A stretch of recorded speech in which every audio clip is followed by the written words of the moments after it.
Odyssey app at The Fan Rochester. The sports leader, 95.7 FM and AM 950. The Fan Rochester, an Odyssey sports station.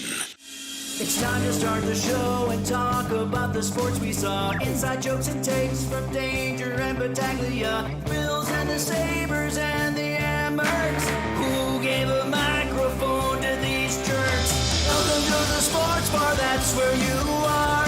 Welcome to the sports bar, that's where you are. Welcome to the sports bar, that's where you are. With Danger and Battaglia. A very good afternoon to you as we welcome you on into Rochester's only local sports talk show. It's a sports bar. Danger and Battaglia. Glad you're with us, and thanks for making this part of your day at 95.7 FM, AM 950, The Fan Rochester, and the Odyssey, iHeartRadio, TuneIn apps, and our YouTube channel and our Twitch stream at The Fan Rochester. Gino, do you know the last time we celebrated Labor Day on September 1st? Oh, that's a good one. When was the last time we celebrated Labor Day on September 1st? Doesn't feel like it happens too often, right? No. Can you even look back and remember the last time you saw a Labor Day as early as September 1st? This is really snuck up on us. It's and coinciding with, hey, it feels like Fallout. You go outside right now. Sure does. It came to it. No, I fashioned myself in knowing trivia. I had no idea. 1986. How's that happen? How do we skip? Really? 1986. Unless my buddy who texted me that. No, it can't be right. I think that's all right. Check the Googles. No. I believe everything I see. So, if I'm wrong, forgive me. But if my friend is sending me a text saying, hey, the last time Labor Day was on a September 1st was 1986, I'm just going to go ahead and buy it. I'm going to go ahead and say, yeah, wow. So you're telling me I was 11 years old the last time? Because I don't remember ever there being a Labor Day this early, September 1st. History of Labor Day. You're going to have to give me a little time on this. Okay, all right. So I think your friend's pulling your leg. I don't think so. I actually think this might check out. It feels like it's never happened in my lifetime. I don't remember in my lifetime. I mean, maybe it happened when I was 11 years old, and it just, Well, it should always be on the first Monday of September. Yeah. So by the natural rotation, like once every 7 years, maybe you skip over. Yeah, I don't know. I don't think so. I don't know. Correct me if I'm wrong. If somebody knows, but when I saw that, I'm like, well, that would explain why it always feels like, why I've never felt like Labor Day is coming as early as it is this year. And I'm not wishing away summer, but you're right. You walk outside today and it's hitting weather. Feels a little bit like fall. Well, President Grover Cleveland. Oh, the history of Labor Day. Signed legislation making it a national holiday, making it the first Monday in September since 1894. That guy just wanted another day off to eat. We can get an extra day out of summer where we can eat barbecue. Grover Cleveland. He was in on that. Yeah. Good move. Not complaining. We've got a short week in front of us. We've got a long weekend in front of us. Don't skip over that. I think Grover Cleveland was like the fat president. Oh, no, am I thinking of Taft? Taft was the fat president. I think Cleveland was a big guy too, though, wasn't he? Yeah, he's from Buffalo, Grover Cleveland. Oh, he is? Yeah, so. Taft was a big guy. And listen, there were a lot of big guys back then. Roosevelt was a big guy. Yeah. Mess around with Roosevelt. And we're off and running. Here we are. Long weekend in front of us. The preseason is behind us. My goodness, we got another episode of Hard Knocks tomorrow night. We're in the thick of it. I had to remind you about that because I had to remind myself, like, we are in the thick of it, man. We are in the thick of it. We're getting ready for the start of another NFL season. Of course, the Bills campaign will begin a week from Sunday night. And they wrapped up their preseason campaign Saturday night in Tampa Bay. We'll react to everything we saw. The Bills making some moves. There's some rumblings around Orchard Park that we'll get to here, and one of our favorites will be joining us later this afternoon to break it all down and talk some Buffalo Bills. That would be Chris Trapasso. Yeah, Chris Trapasso, who, by the way, keeps great detail on practice squads. So that's also part of the conversation, right? It's the 53, but who can you put down on the practice squad? Who from the practice squad is worthy? What about our guy, Danger? Well, he had another great game. He's probably on the practice squad. No, there's legitimate chatter that Jimmy Charlo could make the 53. Hey, of course he's going to make the 53, Gino, because he's Italian. How many times do you ever see, hey, here's the 90-man roster? And I'd have to go back and look. Like, a roster spot opens up. What was it? I don't even remember. It was like week 2 of training camp. Yeah, and like, okay, they bring in Jimmy Charlo, and you and I are like, okay, great. Like, how do you say his name? Charlo. Great. And I can't recall any instance where you're bringing in a UDFA like this, and there's legitimate talk that the guy made the team. Now, I don't know if that's going to be the case, but at minimum, I figure he's on the practice squad. Yeah, and I don't know what else Tyrell Shavers has to do to secure a roster spot. I feel like he did that on Saturday night. But we'll dive into that as well with Chris Trapasso. The Trap Sheet on Substack for you to check out. He'll be joining us here as he does frequently in the sports bar, joining us at 4:25. We'll get back to some fantasy football talk with Jeff Erickson of RotoWire. He stops by the sports bar at 3:25. Yeah, it's hey, we have news today. The Commanders getting a 3-year extension done with Terry McLaurin. So is that going to be just fine, or are we any concern? Where is he going on draft boards? Lots of things we can kind of glean off the last week of the regular season. Perhaps. Did you see the Chiefs were playing Mahomes? Like, I did see it because they were playing the Bears. Like, what are we doing? I don't have a problem with it. Like, if the Bills said that they wanted to play Josh Allen for a half, I wouldn't have had a problem with it.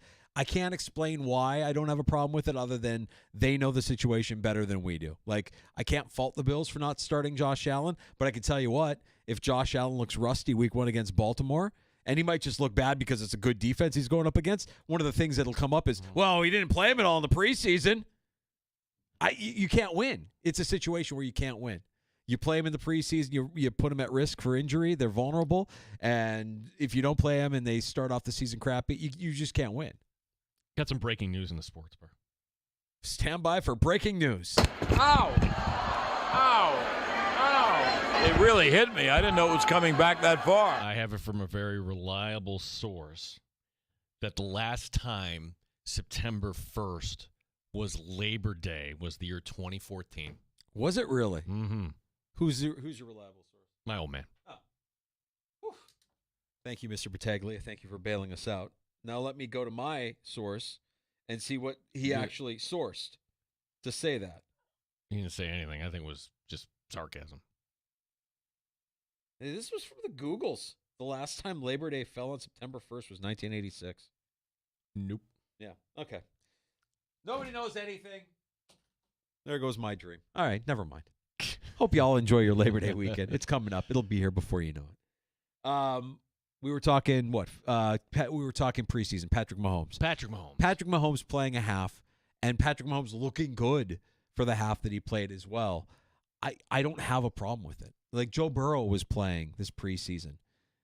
Josh Allen not playing doesn't bother any of us. Well, okay. So then what's interesting is there was, of all these teams where like Hurts didn't play and Mayfield didn't play, certainly Stafford didn't play, there was one team like, really, they didn't play this guy? And then this will be the game we pick in the 4 o'clock hour. Atlanta didn't play Penix at all. Yeah.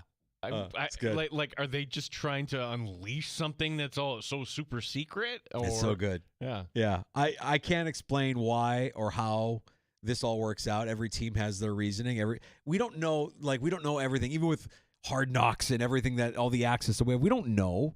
Like, there's a part of me that believes Matthew Stafford just said, hey, look, if I want to be your quarterback in 2025, I'm not showing up to I'm not participating in the preseason. I'm done with the preseason. I got to save myself for the games that matter. So whatever you have to do, yeah, my back's a little sore.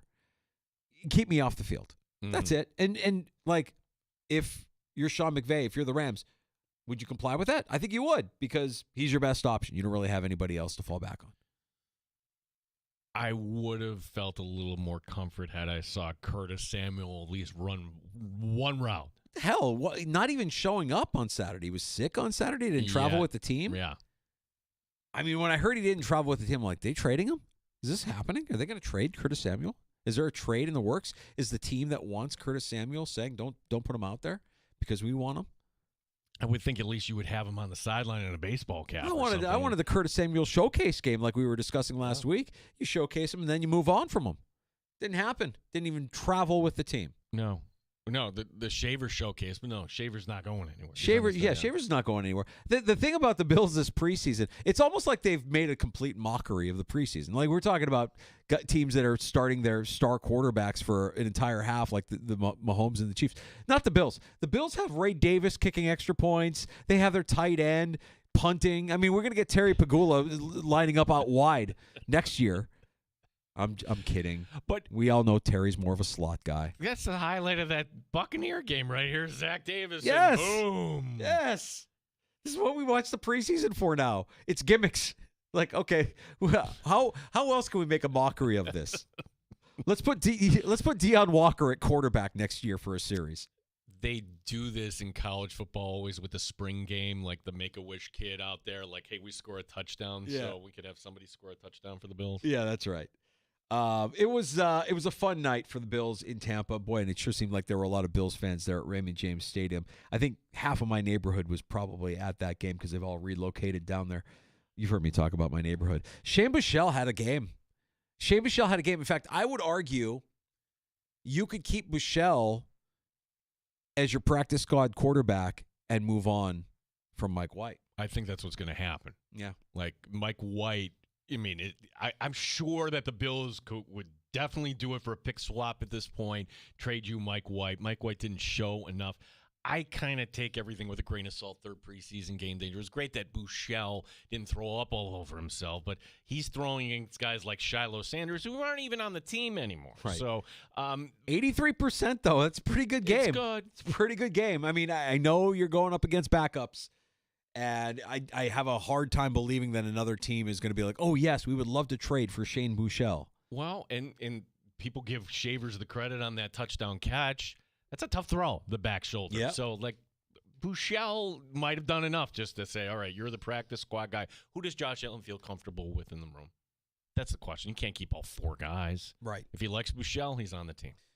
Frank Gore had a nice night again, and I think he's done enough to – I mean, I don't think he's making the team. I think he's practice squad. Again, if he clears waivers, if he isn't claimed by somebody else, he's the only player in the NFL this preseason to post over 100 yards rushing and receiving.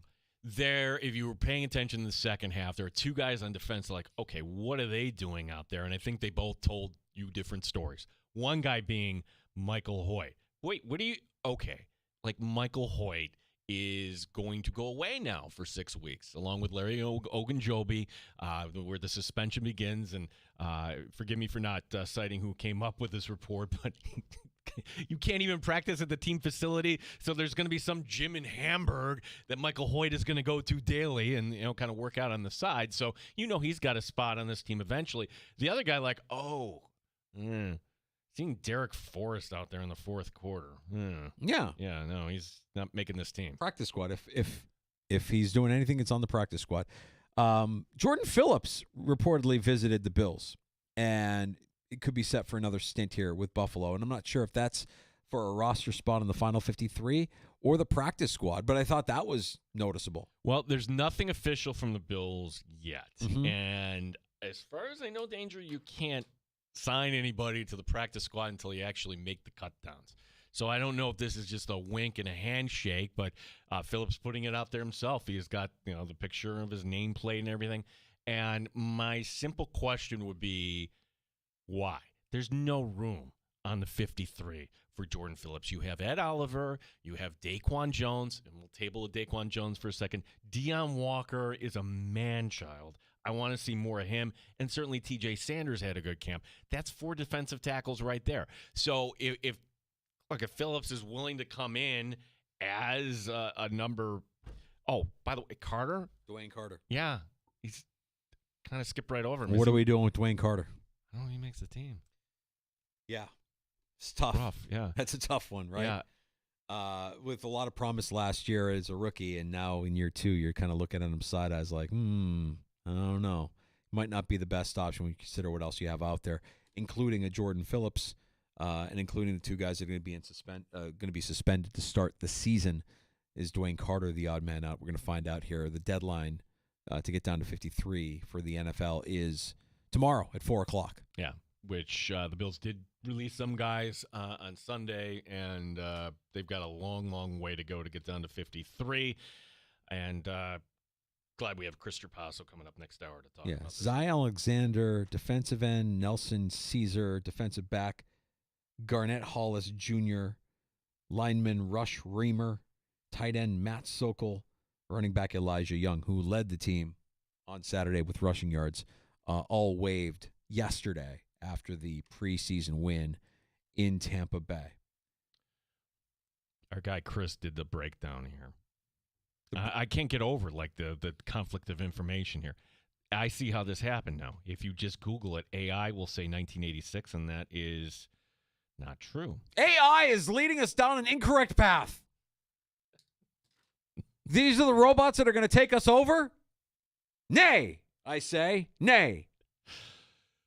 AI is fun when you're trying to come up with a fantasy football logo, though. I did make a nice fantasy football logo for through AI this year. I did. I am guilty of that. I said, I need a good logo. Here's my team name. What can you come up with? I didn't even ask them to modify it. The first one they sent me, I'm like, yep, that'll work. Good. Thank you. The good fantasy football names, some of them are so good you just can't share on the air. I will not be sharing some of my fantasy football names. Yes, absolutely right. Did you see enough of Cole Bishop, Gino, on Saturday night? Did he look like Cole Bishop? Did he look like the guy that you believe in that has the potential? I think he's your starter week one. I think I saw enough. You don't have any choice, and that was the deliberate learner at quarterback for Tampa. If you're new to the show, our guest Scott Reynolds years ago called Kyle Trask a deliberate learner because that's a euphemism for he's dumb.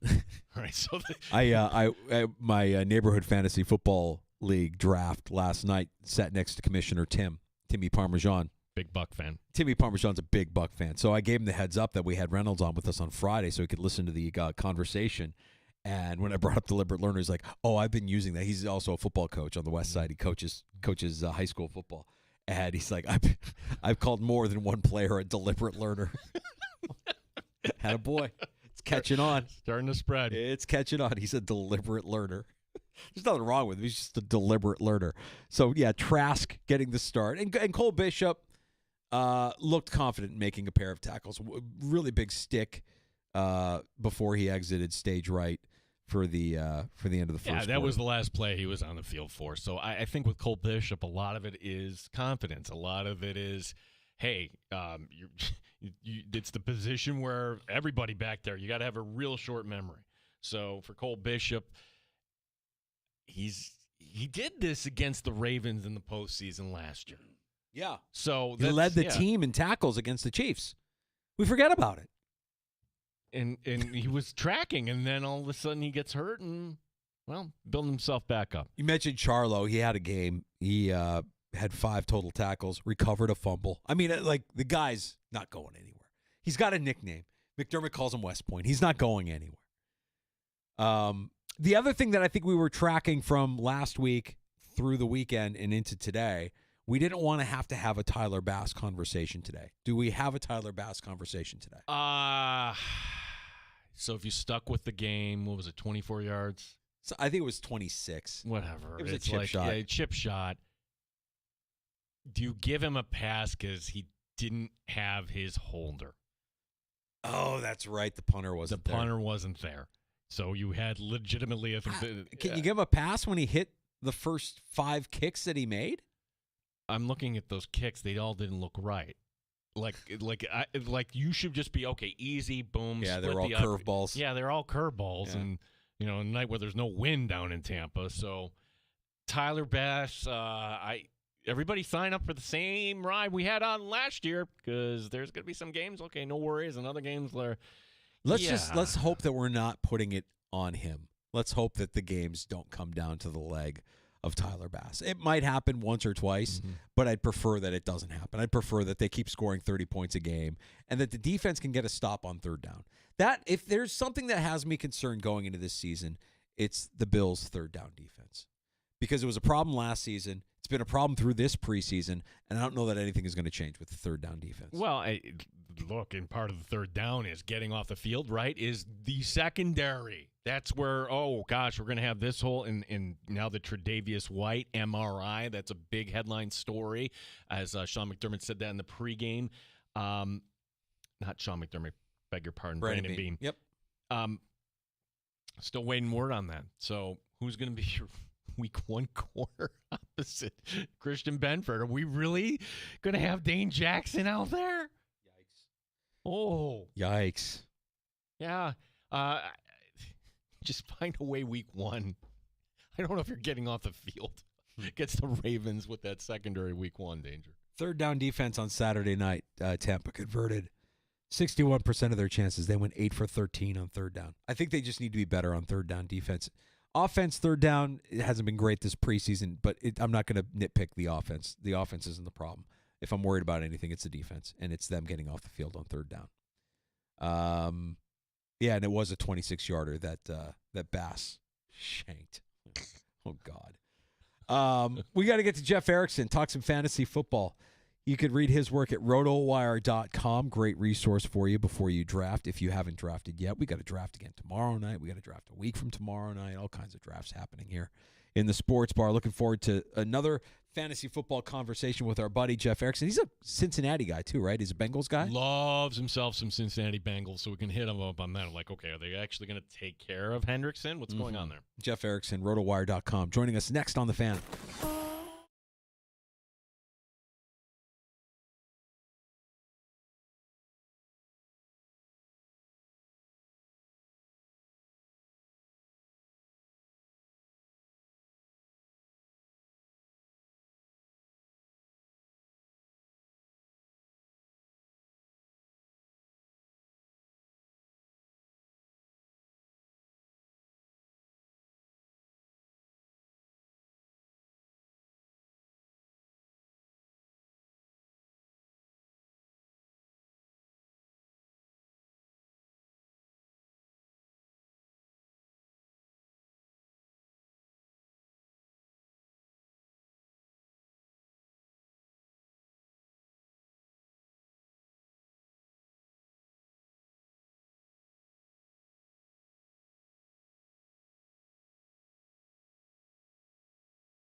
You see how hard they work and what they put into it, and they've done everything that we've asked. They're so grateful. They're so appreciative, full of class, and it's hard from a football standpoint, but even harder from these guys are good guys and they're winners. Cut-down day coming up 4 p.m. tomorrow, the deadline. The Commanders and wide receiver Terry McLaurin come to terms. It's a 3-year deal up to $96 million. We'll talk some fantasy football next.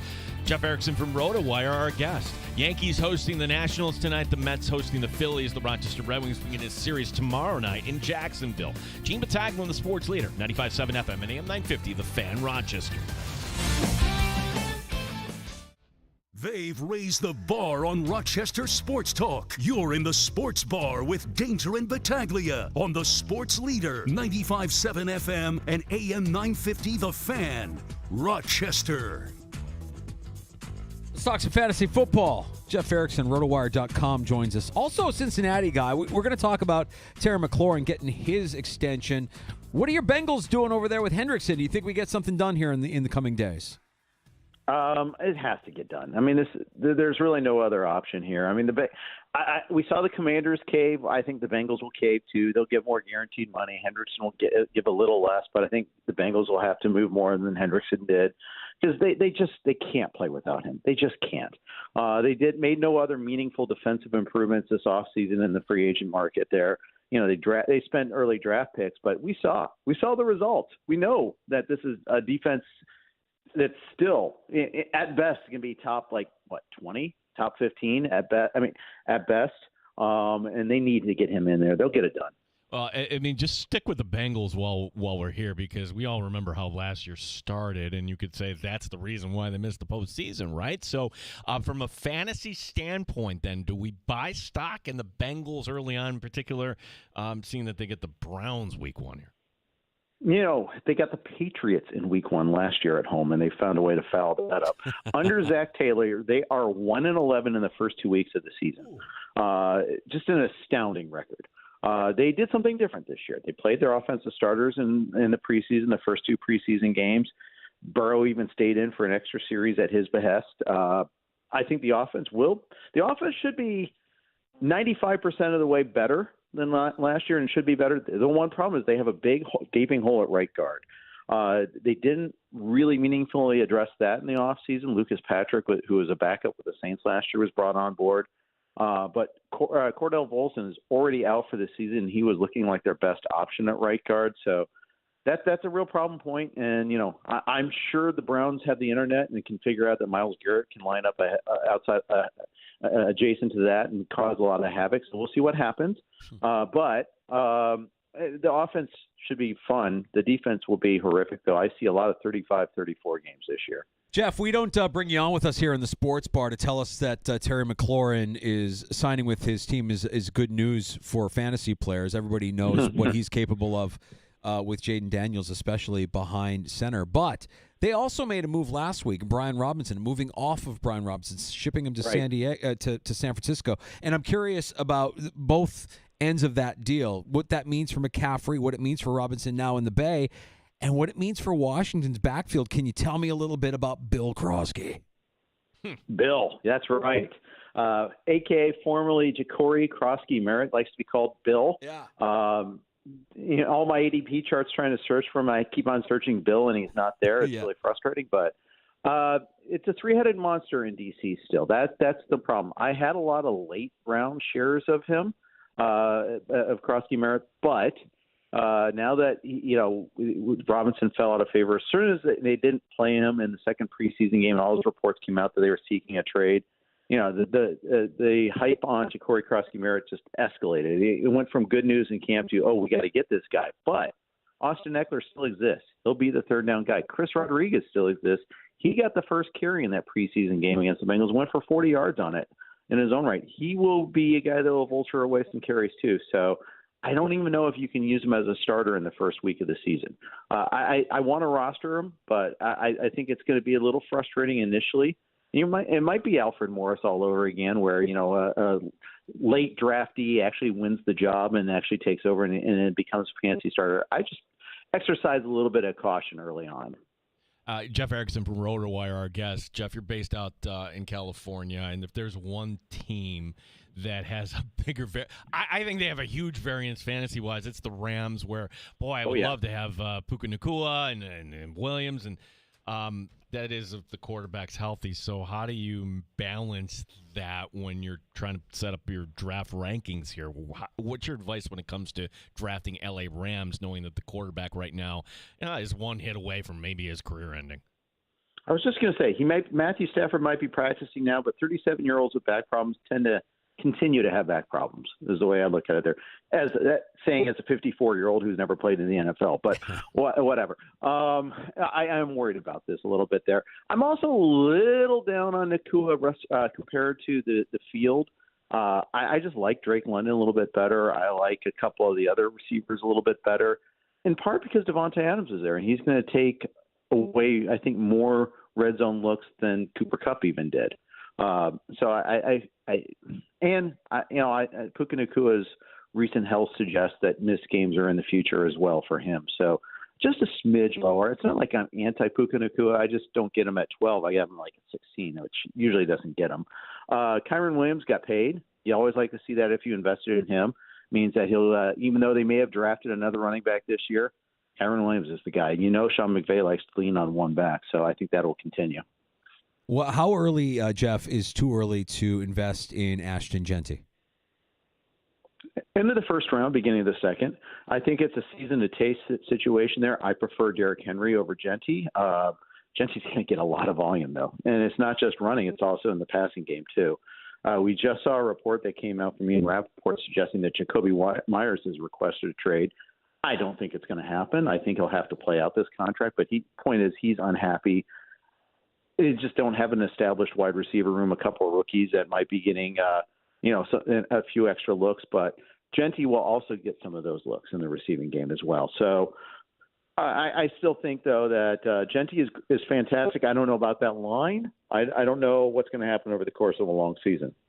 We're always looking for the running back that maybe can get us some more share of the volume. And sometimes we overreact to things in the preseason. A question about New England and their backfield. Where are you coming down on Travion Henderson and that Patriot backfield, Jeff? Boy, has he rocketed up the draft boards. We like to call that a helium guy. He's definitely got that. And you used to be able to get around 55. Now it's like 37, 38, 39. And I have a little taste of him, so I'm good with Travion Henderson. But that's the price he's going. If he goes any higher, I think it's too early, just because Ramondre Stevenson's not going to completely go away. I still think you see Stevenson get some of the between the tackles work, but Henderson's so good, and I love him in PPR leagues. That's where I really love him, just because I think his pass catching skills are great and his pass pro skills are really good too. Of all the rookie running backs, he's probably the best pass blocker, and that doesn't help. That's not a stat for us, but it keeps our guy on the field, and that's what we like. Jeff, here in Buffalo or in Western New York, with the Bills, we have to pay a Bills tax when it comes down to fantasy drafts for season-long leagues. And I'm curious as to whether or not there's anybody outside of Josh Allen that you see as a true value. We know James Cook is going to go as potential RB2 for a lot of squads. Is there anything in the receiving game, or does everybody eats command the day once again here in 2025? So it's interesting because Cook has been a bargain for a good portion of the draft season. Once he got paid, I think that changed a little bit. But you're not paying the 16 rushing touchdowns price that he had last year. You're paying a third-round pick for him usually. More often than not, when a running back had 16 rushing touchdowns, you have to pay a first or second-round pick on him. That's just not happening. So I think he's still a fair price. You mentioned the receivers, and I think that's right. That's a good the discussion there. I actually have some Josh Palmer on my leagues because he's just so cheap. He's after pick 100. I love Khalil Shakir's skills. I don't like the health picture right now, but I have some exposure to him as well. And none of these guys are, costing you more than a wide receiver for a price, and that's the thing I do like. That he's your flex player right now. And if you want to go with one of those two guys or Keon Coleman, I can get behind that there. But the very fact that there's not one identifiable guy makes it a little harder. I'm looking forward to that Tampa-Atlanta Week 1 matchup, and I know you shouldn't draft a team based on Week 1. Nonetheless, Tampa we know is going to be a fun offense, but where do you come down on who's going to be getting? Because Mike Evans will be there. We don't know, like what to really expect out of Godwin. But what about Emeka? And I'm going to mispronounce his name. Ekbuka. Abuka. The G is silent. The G is silent. Abuka. Yeah, he's wonderful. He's getting all the raves in training camp. We saw the catch he made against the Steelers in week 2 of the preseason. That was fantastic. We know Godwin is not going to begin the year on the PUP list, but he probably won't start practicing until week 2 either. So they're pointing towards week 4, big game against Philly, that he might come back, as well as left tackle Tristan Wirfs. That's a big, big thing to watch out for, too. Best left tackle in the league, in my opinion. So, I know that might be slander in Buffalo, so I apologize for that. But Wirfs is huge. And, with that, he's coming back from that knee, and I think if he's not there, you've got a road game in week 2 against Houston, road game in week 4 home game against Philly in week 4, in addition to the Atlanta game. Some big games early on that Tampa Bay slate. I have a lot of Evans. I have some Abuka. I'm happy with that. Bucky Irving's the other guy that's got tons of helium. Mid-second round price on Bucky Irving right now. Love it. What about the Dallas backfield, Jeff? Javonte Williams going there in the offseason from Denver, and I think there's a case to be made that the best back is the rookie in Jaden Blue, but now you're dealing with an ankle injury going into week 1. How do you handicap what's going on there in the Dallas backfield? You just watch everybody else draft them. But I had Clarence Hill on our show today, actually, and he covers All City Dallas is now who he covers the Cowboys for. And he was suggesting that Javonte Williams will be the starter. But these guys are all kind of mid, as my kids like to say. There's not really one standout back. I mean, we saw Javonte Williams with Denver last year in a pretty decent offensive line, and he couldn't get untracked. And, it became a part of an ugly four-headed monster committee. I kind of see more of the same in Dallas. With a bad offensive line, by the way, or at least a questionable offensive line with a lot of injuries on that offensive line, I just think they're going to throw the ball a ton. Their defense is terrible too. So I want all the Dak I can get. I want Pickens. I want Lamb, obviously, and I want Ferguson too. I'm really not investing in the running game there. Ollie Gordon, preseason hero or somebody that you should take a flyer on at the end of the draft here? Someone you should take a flyer on. Devin Achane may not play in week 1. I know they're saying all the right things, that he's progressing the right way, but it's the preseason. They're not beholden to the injury report. Mike McDaniel is very good at saying nothing. And that's a coaching skill all around. In terms of Achane's injury, Gordon's the only guy that's fully healthy right now. Jalen Wright just got hurt in the joint practice. They're already, Alexander Madison's already out for the year. They're thin at running back. They have some offensive line issues of their own. Their left tackle, Terran Armstead, retired in the offseason. So they're hoping that they can get Paul to step up and be a good replacement. Right tackle Austin Jackson's been banged up in the preseason as well in training camp, so that's something to watch for a little bit. Huge critical season for the McDaniel and the Dolphins right now, too. They had to get the dreaded vote of confidence from the owner at the conclusion of the regular season last year. It's a big year. With Tua's, one hit can end his career sort of situation there. It's wild. I mean, this is such a variant team. I mean, defensively the same thing. They could win 11 games or they could win 4. I mean, they're just all over the map. It's interesting. You're right. I think it is kind of – I'm wondering if everything kind of takes a dip because of that risk associated with Tua. Like a lot of people in the drafts that I've been in aren't even touching Tua. Tua goes undrafted in standard leagues. And you look at a guy like Tyreek, who is still fast, Jalen Waddle, still fast. I mean, are they bargains now, considering that at least early this year with Tua supposedly healthy, that you would think you could get something out of them early in the season? I think Achane's appropriately priced. I think we've seen, that Achane's one of those guys that you were getting at the beginning of the second round. Maybe you're getting mid to late second round now because of the injury. He's appropriately priced. Tyreek Hill, I don't know what to do with. I'm scared to click on him. I'm scared not to have him anywhere. Got one share of him in an auction league so far where where the steam kind of ran out and I just value took. But for the most part, I don't know what to do with Tyreek Hill because, if you use the next gen stats, the speed is still there as you alluded to, but the results from that speed aren't there. The yards after contact, the yards after touch. The big plays. Aside from week 1, they just weren't there last year, and I know a lot of that has to do with the quarterback play. But a wrist injury shouldn't slow him down. But that's what he was battling last year. tough call on Tyreek Hill. He could be, his upside is 1.1. His downside is 10th rounder, though. It's just, again, he's very emblematic of the Dolphins.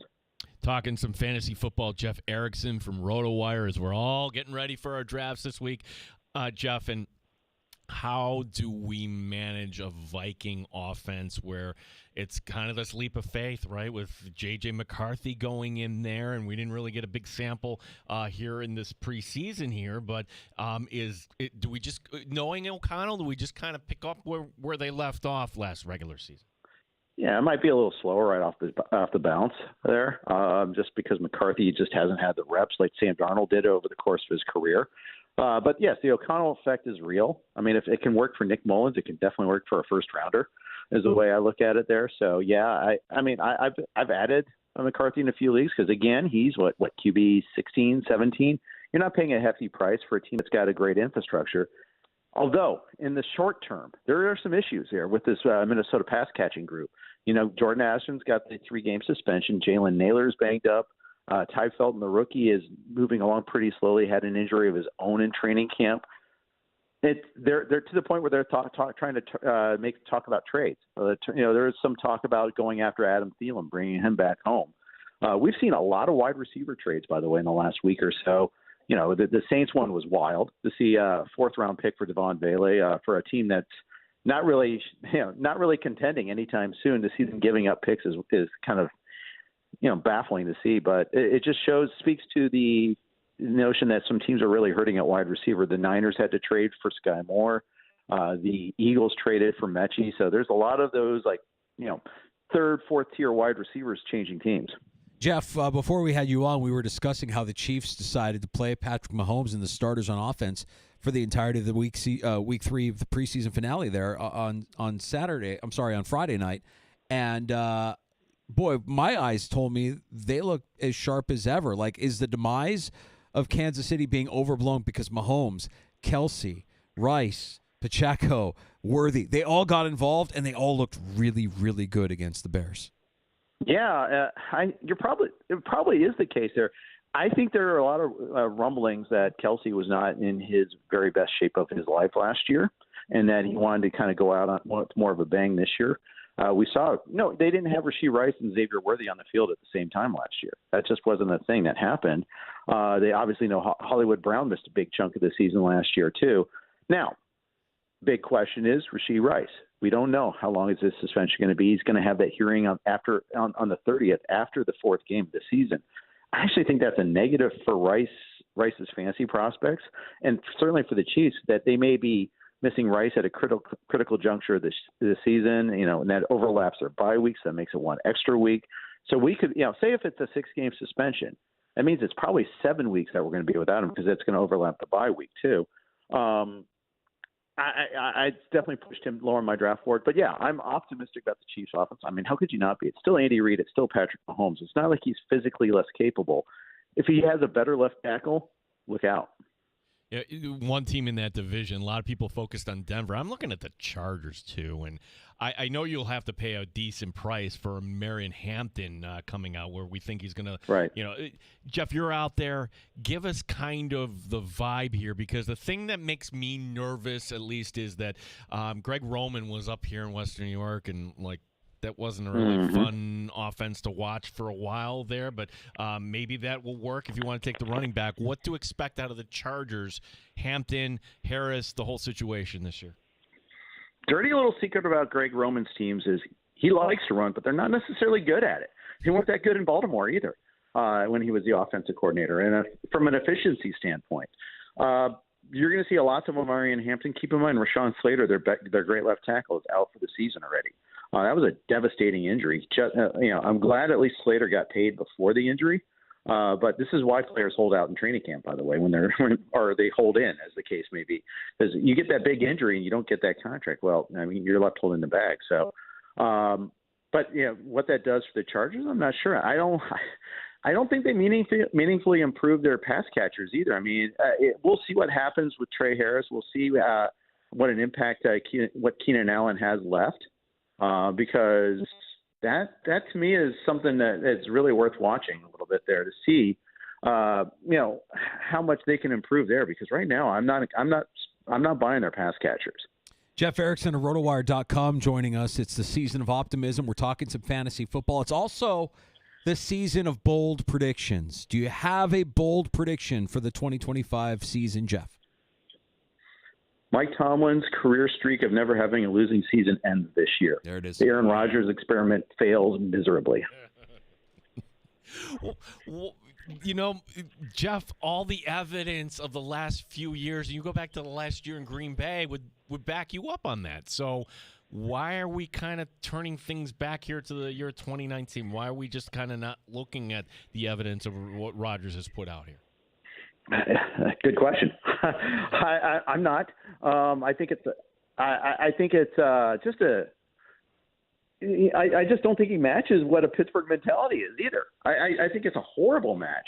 I know there's a window there. At the end of the season last year, we played well enough they could give a little bit of hope.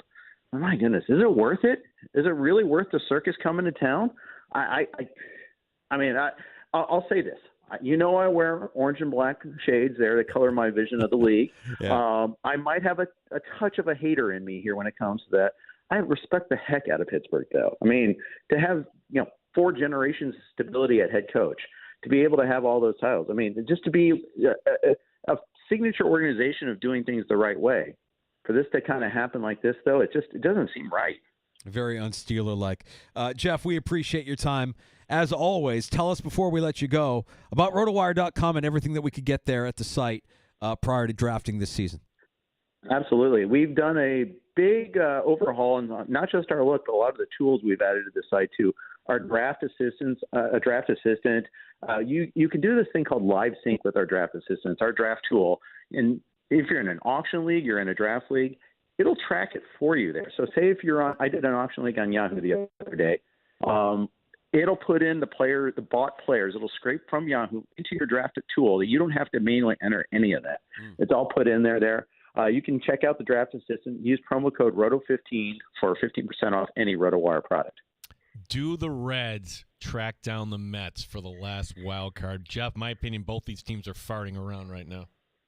Yeah, they are. I tweeted that they thought their hopes might die in the desert, but then they won and the Mets lost yesterday. So still, I'm going to go see them on Tuesday night in L.A., so we'll see what happens. Good stuff. Jeff, appreciate the time, man. Enjoy the rest of your week. All right, thank you. You got Thanks, it. There's Jeff Erickson at RotoWire.com. Love talking fantasy football with our guys at RotoWire. He's right about the Steelers.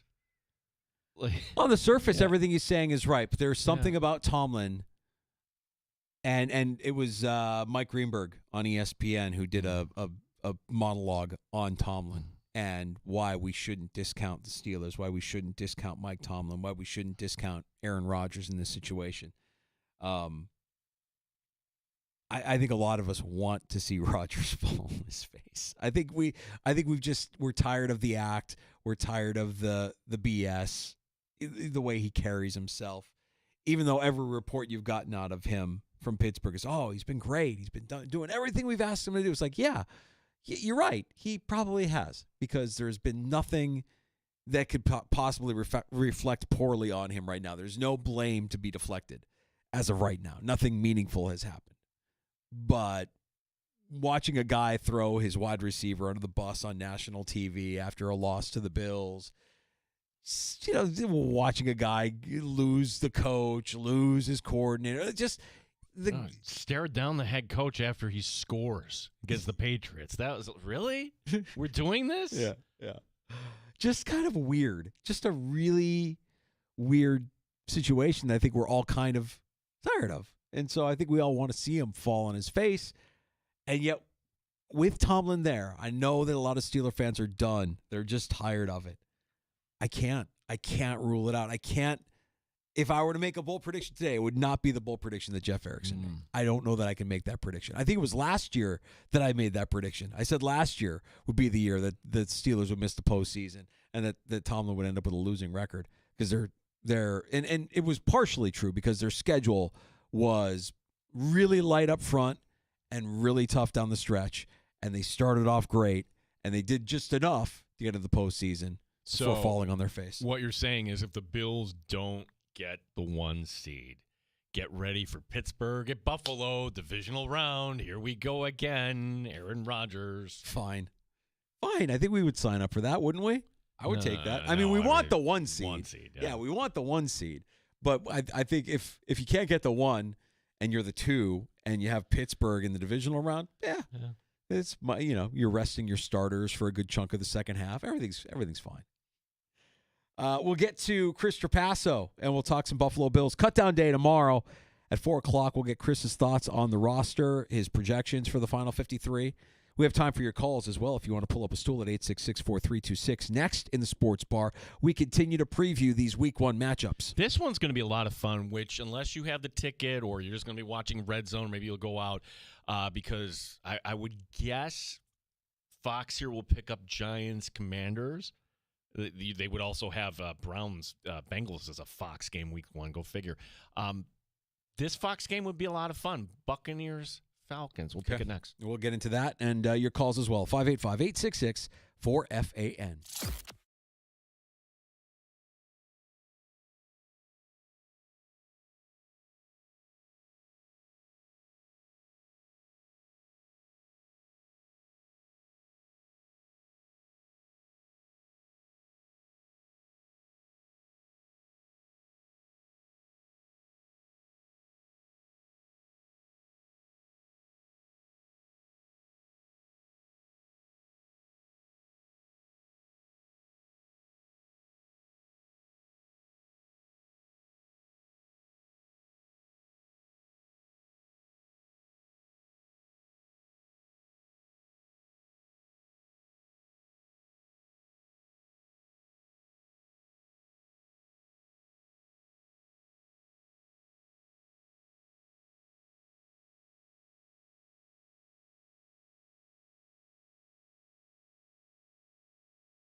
Electric, Rochester and Western New York's electric leader.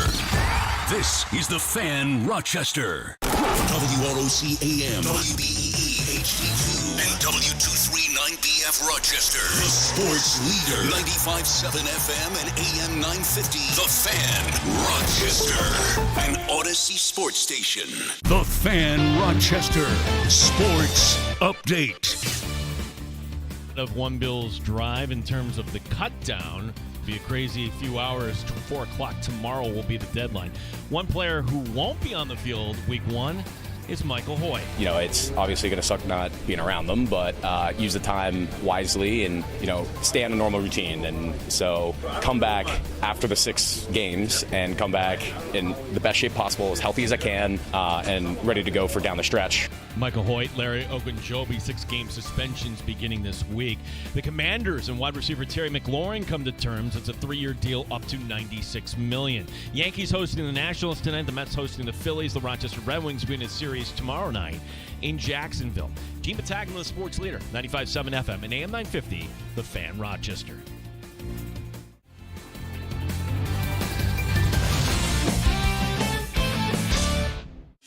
It's time to start the show and talk about the sports we saw. Inside jokes and takes from Danger and Battaglia. Bills and the Sabres and the Amherst. Who gave a microphone to these jerks? Welcome to the sports bar, that's where you are. Welcome to the sports bar, that's where you are. Welcome to the sports bar, that's where you are. With Danger and Battaglia. Welcome back into the Sports Bar, Rochester's only local sports talk show. Thank you for joining us at 95.7 FM, AM 950. For listening on your phone or on your computer, your smart device, when you ask it to play 95.7 The Fan or the Odyssey app, also iHeartRadio, tune in. Our stream is up and rolling. You can watch the Sports Bar on YouTube at The Fan Rochester. Our channel there also streaming on Twitch at The Fan Rochester. I'm Danger. That's Battaglia. Quinn writing in. Are you based in Rochester, New York? Yes. The Fan Rochester. The Fan Rochester, Quinn. yes. Very Thank good. You. Welcome, Quinn. Chris Trapasso, the Trap Sheet on Substack, frequent guest of the Sports Bar, and One Bills Live will be stopping by. In about 20 minutes or so, we'll get his projection on the Bills' final 53. They've made some moves already, a bunch of guys that you've never heard of. But there is plenty of intrigue as far as how the back end of this roster will shake out. We'll get Trapasso's thoughts on that. Yeah, I'm kind of confused with the reuniting 4th time around, apparently, with Jordan Phillips. Like, why? Like, what? Like, you're just going to bring him off the street? Like, if you had to say, hey, there's a position you might need a safety, a corner here. We'll get Chris's thoughts into what this actually might be. Year 2031, Danger, by the way. The next time we'll have Labor Day on a Monday? On a Monday, yep. So that's 6 years from now. That's not that. Well, no, we will have Labor Day always on a Monday, September 1st. Right. I'm sorry. Yes. If you're just joining us, I was fed. The AI fed us some incorrect information. Well, it was a friend of mine who asked AI when the last time Labor Day fell on September 1st. Feels early. And AI spit back 1986. And I fell for it. I didn't double check AI's work. You know, you're supposed to do that. AI can't get it right all the time. I don't know what these robots think they're doing, but get it right. And then I thought about it. I'm like, yeah, I don't know if I ever remember September 1st, Labor Day. And if it was 1986, I would have been 11, which I would definitely not have remembered. Yeah. And then, no, it's just the regular rotation. It's been like this since the 1800s. All right. And, you know, it's just what it is, Danger. Gee, here's the it's problem. Not, okay, go ahead. The problem is I'm not that bright. That's the problem. No, you are bright. You just have filters like this is not relevant. And Labor Day isn't. It's not the holiday we kind of gear toward. Like, you're gearing toward the 4th, you're gearing toward Memorial Day. It's like, oh, all right, yeah, I'm excited about football. We got school coming up. Dude, I love Labor Day. Are you kidding me? 3-day weekend, extra day. You got, it turns, you can kind of feel the seasons turn. Football is a big part of it, yes. I'm a big fan of Labor Day. Going back to the show on Friday, and I'm just got to bring this up because I'm going to New York this week. Yes. And so celebrating our anniversary, and the Mets are home against the Marlins. Not a great opponent, but you know what? It's baseball. Who doesn't want to go to Citi Field? Yeah. Well, the executive producer didn't want to go. And then I had this crazy thought for a second, which somehow went out of my mouth and onto the air, saying, maybe she's going to surprise me with tickets or something. And you said maybe I should pack a Mets jersey. Pack a Mets just jersey. Almost as like a subtle hint. Like, just in case. I'm not saying, but I'm in New York. I'm going to wear a Mets jersey if I'm going through Central Park. I'm home for about an hour talking to her. And then all of a sudden she just drops this, you don't need to pack a jersey. Like, oh, okay. Yeah, she was listening. Always listening. Always listening. Always judging. This is the weight of Gene Battaglia's life. Yep. Just always being judged. Well, always. The opposite of me. Like, there is no interest in sports in my house. Therefore, they will not be listening to the sports bar. So I can say pretty much anything I want free of judgment. I mean, it'll eventually maybe get back to my wife or kids or family members, because there's always a hero that half listens to what I say, and then they'll tell them, I just thought you should know he said this. I just thought you should know person is the biggest coward on the face of the earth. The biggest coward in your life is the I just thought you should know person. Get out of here with I just thought you should know. I'm good. That's Cuse in your neighborhood, by the way. No, I'm kidding. I'm kidding. No, you're right. I'm Absolutely kidding. right. And I should, since you brought him up, I should thank Q. You've heard me talk about the guys in my neighborhood. Cuse in my neighborhood is great. All class. He hosted our neighborhood draft last night. His son Aaron is now in our league. It's a modest 10-team league that we've had going on now for, 15 years. Over 10 years, I think. And Cuse admittedly doesn't want or know anything about fantasy football. His son, however, Aaron, listens to the show, listens to Maggie and Perloff, spends some time, following sports. So he knows his stuff, and he's new into the league. But because they're new into the league, sorry, your initiation is you're hosting us. They paid for pizza. Good pizza. Appreciate that. Appreciate the pizza and the hospitality. We were out of there by 8:30, by the way. Cuse ain't having us over late for late night drinks. That ain't happening. He doesn't have the kind of juice to make that happen. Sunday night, though. I mean, I'm hearing excuses out of you. I walked in the door at 8:30 for a 6:30 draft. We were done in under 2 hours. Okay. And when I walked in the door, I think everybody in my house almost collapsed. Like, what are you doing home already? I don't know what to tell you. Cuse just don't want to run. Just not interested in having us over to the house beyond 10 o'clock. But he was gracious. Gracious as a host. You had the Yankee game on. That didn't finish up until after 9 last night. That would have been a complaint too. If you wanted to complain, I'm not complaining. But if one wanted to complain about the environment for the draft, it wasn't a Yankee game on the TV. It was some kind of weird 80s pop station that was playing. And at one point, Nicky G, he just got fed up. And he just said, what is this that we're listening to? This is a fantasy football draft. Yankees, Red Sox, and you like there, or you put the NFL Network. There's something like what are you doing? I'm disappointed. This is Cuse. It's all right. We're gonna give him a pass. It was his first time hosting the draft, but we expect big things out of Aaron, his son. Did he have like cheese and crackers prepared for you, or no, no, just pizza and wings. Right. A few cold ones in the fridge if you want a cold one. I brought my own. We're good. And shortest fantasy football draft I think I've ever been a part of. Now, again, 10-team league. It's modest. 1 minute per round, 1 minute per selection. So it moved pretty good. I think anything over 3 hours that's too long. Oh, we can't do that. No, it was under 2 hours. We were in and out of there pretty quickly. Not that he was going to have us there beyond his bedtime at 9 o'clock. That wasn't happening. Today's week one matchup danger. Yeah. This one's fun. Tampa Bay minus a 2.5 in Atlanta. By the way, maybe there's some bias here. I admit it, because on Friday, when previewing the Buccaneers, we talked to our guy Scott Reynolds' Pewter Report, and you can go back and listen to that. That was about 4:30 on Friday. Still up there. I get why the Buccaneers didn't play Baker Mayfield in the preseason, but can somebody explain to me why Atlanta didn't bother playing Michael Penix? Are they just thinking we've got this exciting offense that we're just going to unleash and we don't want any tape out there, and that Bijan, don't call me Bijan, it's Bijan Robinson, is just going to run freely because everybody – Danger, I'm not taking that chance. I'm sorry. Tampa Bay is stocked, and Abuka, I learned how to pronounce his name today. Look, I'm buying stock in the Buccaneers. You know why? Because no one's buying high on this team. Everybody's like, oh, yeah, the Buccaneers, they'll be a playoff team again, but we don't really think much of them. I think that's one of the reasons why this line isn't much. Bucks minus the 2.5 on the road. I'm taking that. I like the Buccaneers a lot this year. I like Baker. I like their weapons. I think they're losing this game. What? Yeah. Tristan Wirfs. Tristan Wirfs. Arguably the best left tackle in the game, and he's probably not out there week 1. This Atlanta team gives Tampa fits. They swept them last year.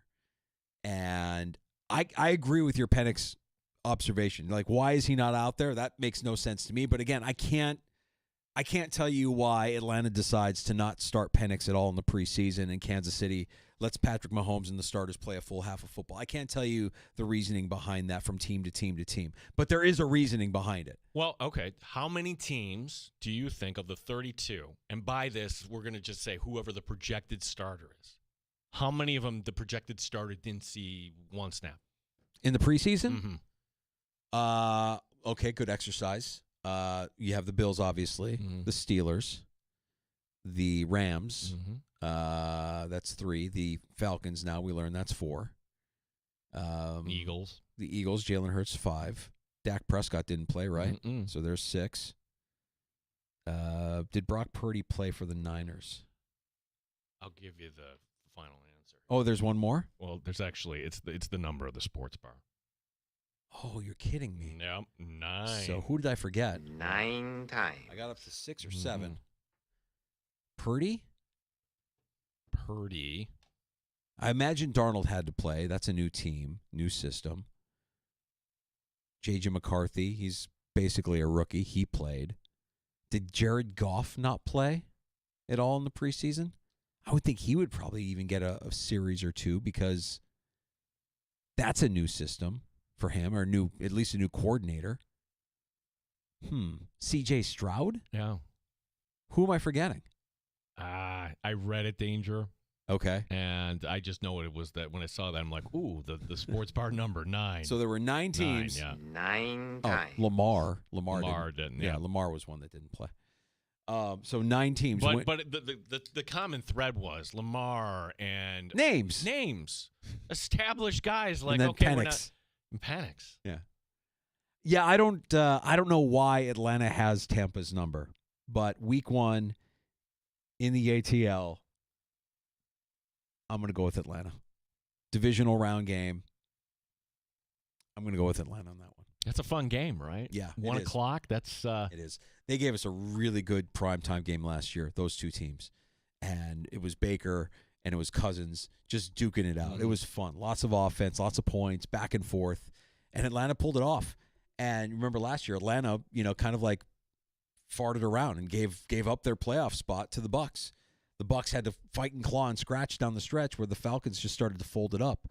But I like them week 1 against the Bucs at home. I'm going to go with Atlanta on that one.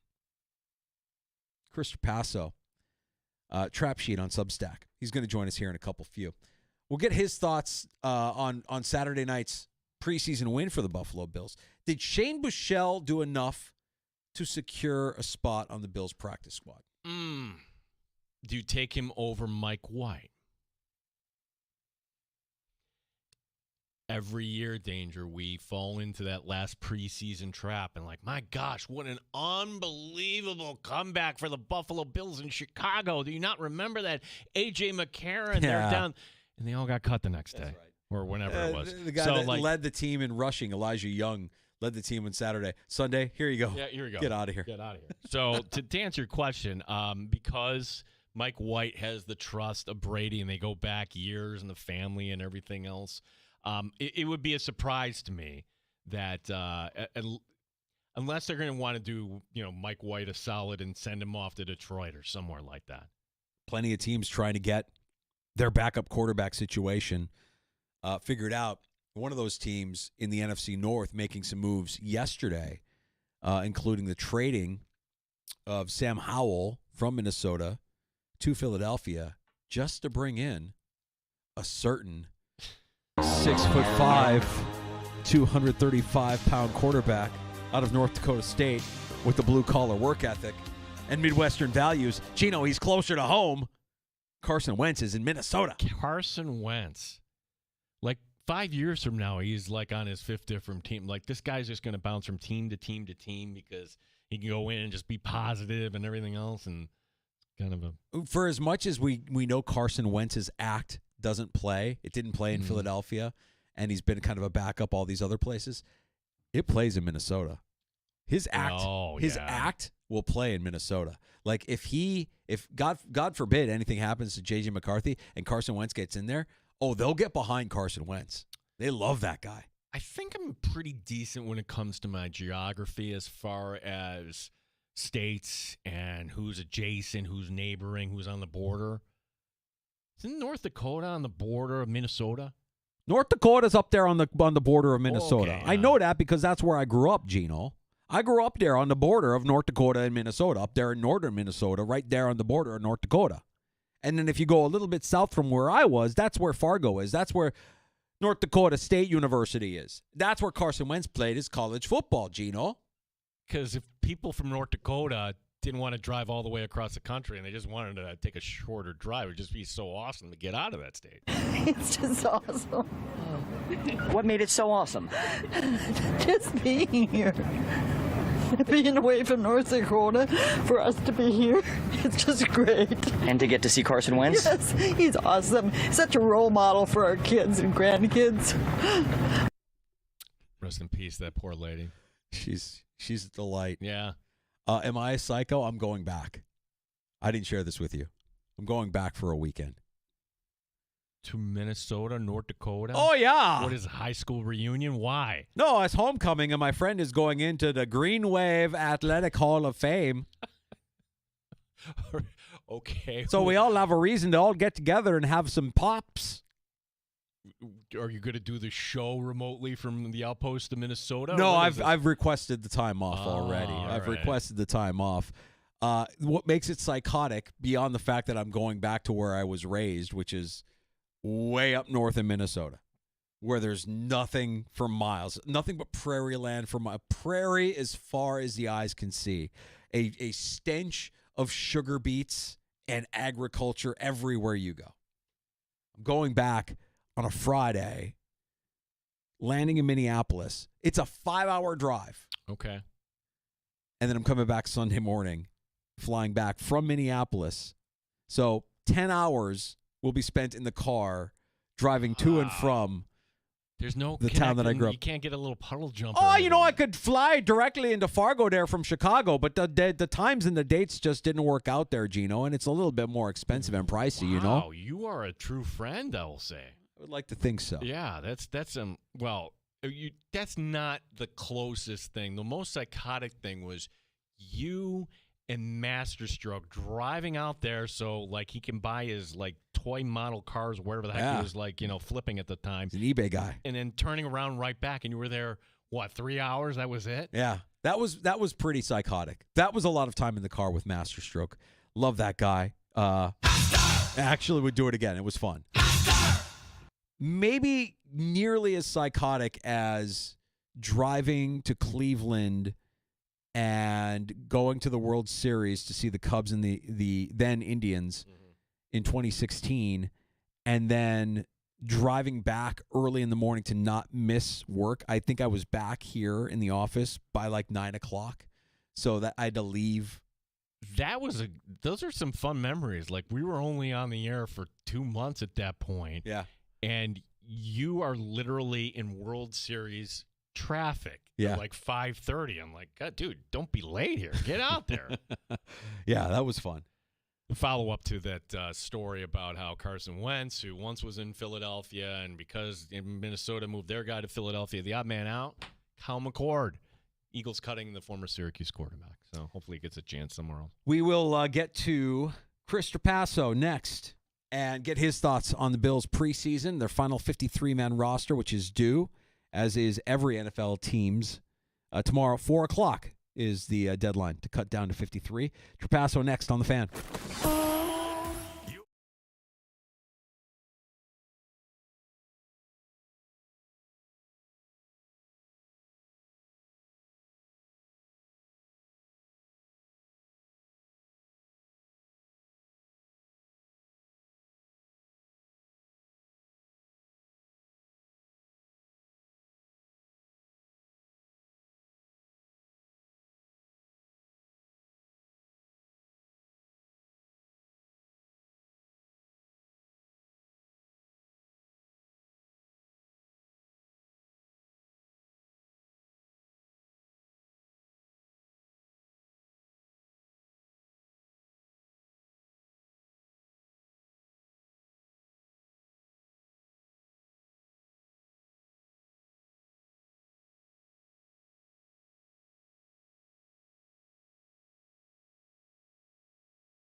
Brownie and Tasker bring you inside the locker room.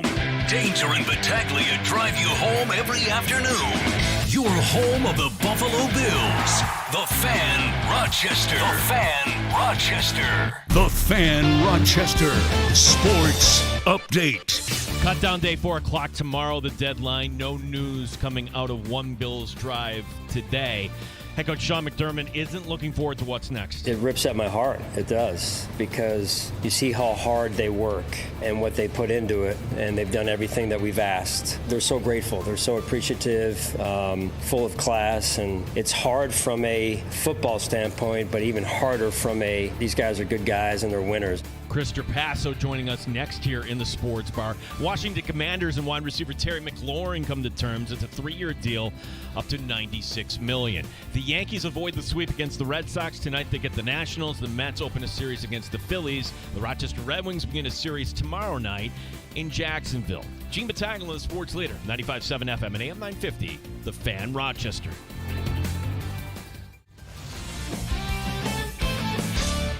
Neat or on the rocks? It's the Sports Bar with Danger and Battaglia on the Sports Leader, 95.7 FM and AM 950 The Fan, Rochester. All right, let's welcome in one of our favorites into the Sports Bar. Good friend Chris Trapasso. You can read his work on the Trap Sheet on Substack. Hear him on One Bills Live on occasion and frequent guest here in the Sports Bar. Chris, it's good to have you on as we look at the 53-man roster cutdown day, which is right around the corner tomorrow at 4 o'clock. And we can start with Saturday's preseason finale and ask the question, did Shane Buechele do enough to secure a spot on the practice squad, or do you think this was always about Mike White versus Mitch Trubisky, and that's really where this conversation ends? I don't like to take too much from the preseason finale. I mean, I will say just quickly in more of a general sense, the whole operation of the Bills on offense, defense, and special teams was way better, obviously, than the preseason game number 2. But I think specifically to your question, Buechele was so good that I think there are probably internal conversations happening right now at One Bills Drive about that quarterback 3 role. And we know that Buechele spent time on the practice squad last year. He was earlier in his career with Patrick Mahomes and Andy Reid in Kansas City, and they rave about him. And then he got his opportunity to play an entire game and pass with flying colors. He was very, very efficient, all levels of the field, only took a few hits in the pocket, distributed the football in that kind of let's call it a Temu version of the everybody eats philosophy, where he was, throwing to guys that might not make the team, probably won't make the team, but got it out quickly and accurately. I think there is a strong case for Shane Buechele from training camp, what we saw earlier in the preseason, and certainly in that last game, to maybe actually make this team, or at least be on the practice squad, like you're mentioning, as the quarterback 3.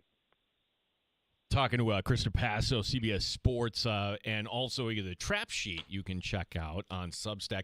Chris, one player, and I don't know, correct me if I'm wrong, if he finds his way to the 53, but you normally don't see players sign like in the middle of camp, and it might have been week 1 and week 2, like, oh, they're bringing this guy. How do you say his name? Charlo. Okay, great, Jimmy Charlo. And you read a story, and then you see some of the plays. We see him get praise from Sean McDermott. Chris, whether it's the practice squad or something greater, has Charlo done enough, in your opinion, to make this team? I don't think he'll make the team, but it is kind of funny because how things have changed with the, I would say, proliferation and the expansion of the practice squad, that 10, 15 years ago, when we used to watch football, it would be, we would really be paying attention to that final preseason game to see who was going to make it, who wasn't going to make it. And we almost didn't really know who was on the practice squad. It was small. It was only rookies and second-year players. Now there's 16 guys on it. And because of the, advancement of media, we know a lot of these players, and they play a lot throughout the season that is so long now, and teams are so cautious about injuries. I think Charlo has done enough in a very short period of time to be the kind of the distinct practice squad special teams ace who can maybe play some linebacker if the Bills get into one of those pinches that we saw them get into just a few playoffs ago, where they were pulling A.J. Klein off the street. So I think hats off to someone that was undrafted, that tore his ACL last season with the Jets, comes from Army and really learned this what I think is a pretty complex scheme and made plays on special teams and on defense in Jimmy Charlo. So I think someone that, like you're saying, usually these mid-preseason signings really don't amount to much, and they're just guys that they need bodies for those last couple of preseason games. I think Charlo has done enough to earn a spot to not make the 53, but stay with this team into September. Okay, so a guy that they've kind of hidden on the practice squad, at least last season, and I don't know that they're going to be able to do it again this season. To talk about the wide receivers, talk about Tyrell Shavers here, Chris, because there's a case to be made, and he made one hell of a catch on Saturday night that I feel like cemented his chance to make the final 53 is his contributions on special teams. What has your eyes seen this preseason out of Tyrell Shavers, and is there any way that if he does end up on the practice squad, he remains a Buffalo Bill? Because I think another team is going to poach him immediately. I 100% agree that if they don't let him make this team, if they don't put him on the 53 and he's on the practice squad, he will get poached. And there's a long history since Brandon Beane has got to Buffalo. Not every year. We didn't see one last year, but I think in like 7 of the 8 years or 6 of the 8 years, he's had multiple players ultimately get poached off the practice squad. I think at this point, Tyrell Shavers is that consummate, trust the process player who's paid his dues, was undrafted, learned the system, just kept his head down, didn't really get much of an opportunity. We saw him make the big play last season in the regular season finale, catching that screen and going to the house for 6. And then had a really good camp and a pretty good preseason relative to the quarterback play that he had. He didn't see anything from Josh Allen, obviously, this August. I'll go as far to say I think Tyrell Shavers has earned the right to garner some targets in the regular season. I don't think, and I think it's easy for us to just watch the preseason and think the full evaluation comes from that. But I think that his summer was strong enough, and Elijah Moore and really Curtis Samuel not being available gave Shaver some wiggle room to make this team. And I don't think it was, it's not going to be crazy to see whether it's due to an injury or whether due to a matchup the Bills want to roll out 4 wide receivers, that Tyrell Shavers is that 4th or 5th guy in the wide receiver room. Chris Trapasso, our guest here in the sports bar. Chris, there was another story here that is kind of developing, like Jordan Phillips coming back, and I think most of us had the why reaction, and I mean we don't have anything official on this, and I'd like to take Jordan at his word here, but I'll ask you the question, like, why? I would think, like, with the 4 guys, assuming Daquan Jones is okay and Ed Oliver's okay, and the 2 rookies certainly, particularly Deion Walker. So again, like, why the need for maybe a 5th defensive tackle here, in your opinion? I think in the next few days, maybe less than a week, there has to be some type of corresponding transaction. Like you just mentioned, we haven't heard anything about Daquan Jones or Ed Oliver being injured. And that's usually like when one of these reuniting type signings happens, it's like, oh yeah, okay, it's because Ed Oliver's dinged up. We haven't heard that. I think it's either going to be whether they just flat out release Daquan Jones, trade him, or they release Dwayne Carter or trade Dwayne Carter, because it doesn't really make sense. That room, for as much as I've been on the show a million times saying this, and you guys know, Sean McDermott likes to rotate along the defensive front a lot. But it doesn't seem like there would be another spot available for someone that's well into his 30s, that was seemingly on the downward spiral, so to speak, the last year that he was in Buffalo, in Jordan Phillips. I think for culture, for leadership, he's absolutely a great guy to have in the locker room. But I think it is not a good sign for one of the other older defensive linemen on this team, or maybe even second-year pro Dwayne Carter. We didn't really see much of anything from him in the preseason, and he was playing into the 4th quarter. So usually when a head-scratcher like this happens, and I had the same reaction. I had a friend text me, was like, are you joking? Like, this is a weird joke. He's like, no, I'm serious. They're going to re-sign Jordan Phillips. I couldn't believe it. I think you normally see that it is for a specific reason. I don't know if the Bills can go into the season with 5 or 6 defensive tackles on the roster. All right, so you talk about them recycling old names, and I think if there is a weakness in this Bills defense, it's the secondary. I want to get your take on, one, Cole Bishop and how he performed Saturday night. It seems to me as if he's done enough to solidify starting next to Taylor Rapp week 1. But the bigger question is the health of Tre'Davious White and who's starting opposite Christian Benford. Is the right answer Rasul Douglas? I mean, what exactly are the Bills going to do here if White has to miss a significant amount of time, knowing that Hairston is also on the shelf? I think at this point, and I just made mention that Dwayne Carter was playing into the fourth quarter. That wasn't a good sign. And not every time that we see a player playing in the final preseason game in the fourth quarter, does that mean that he's doomed or he's not going to make the roster, he's going to get traded.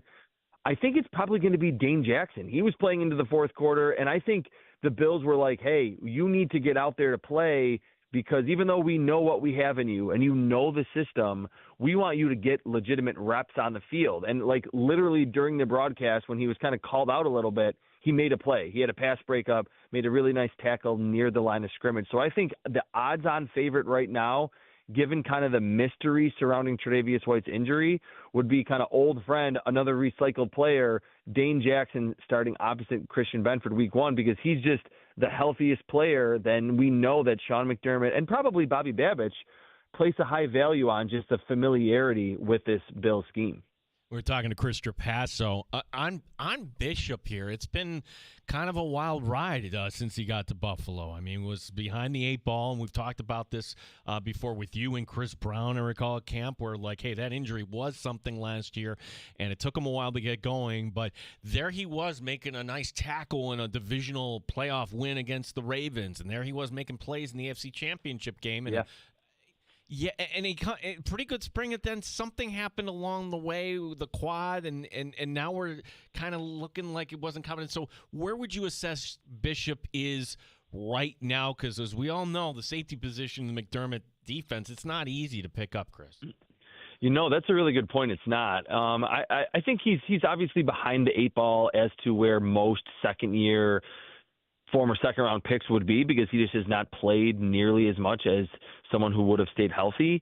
But I do think it is important to not get too caught up in the preseason and training camp, and that this is someone that there were some tackling issues at Utah, but he wore so many hats on that defense. I think that's what really was why the Bills were drawn to him, because he was already that guy that played free safety, that played linebacker, that played in the slot, that played slot, that played on the outside, that really did everything in that Utah defense. So he's someone that I think, and this is a big if at this point, if he can stay healthy, I would not be surprised if Cole Bishop can really become a good player fast. I don't think you're looking at, hey, maybe by December or January in year 2, the lights start to come on. Like you mentioned, we did start to see it when he got on the field in some key moments where the Bills needed a big play.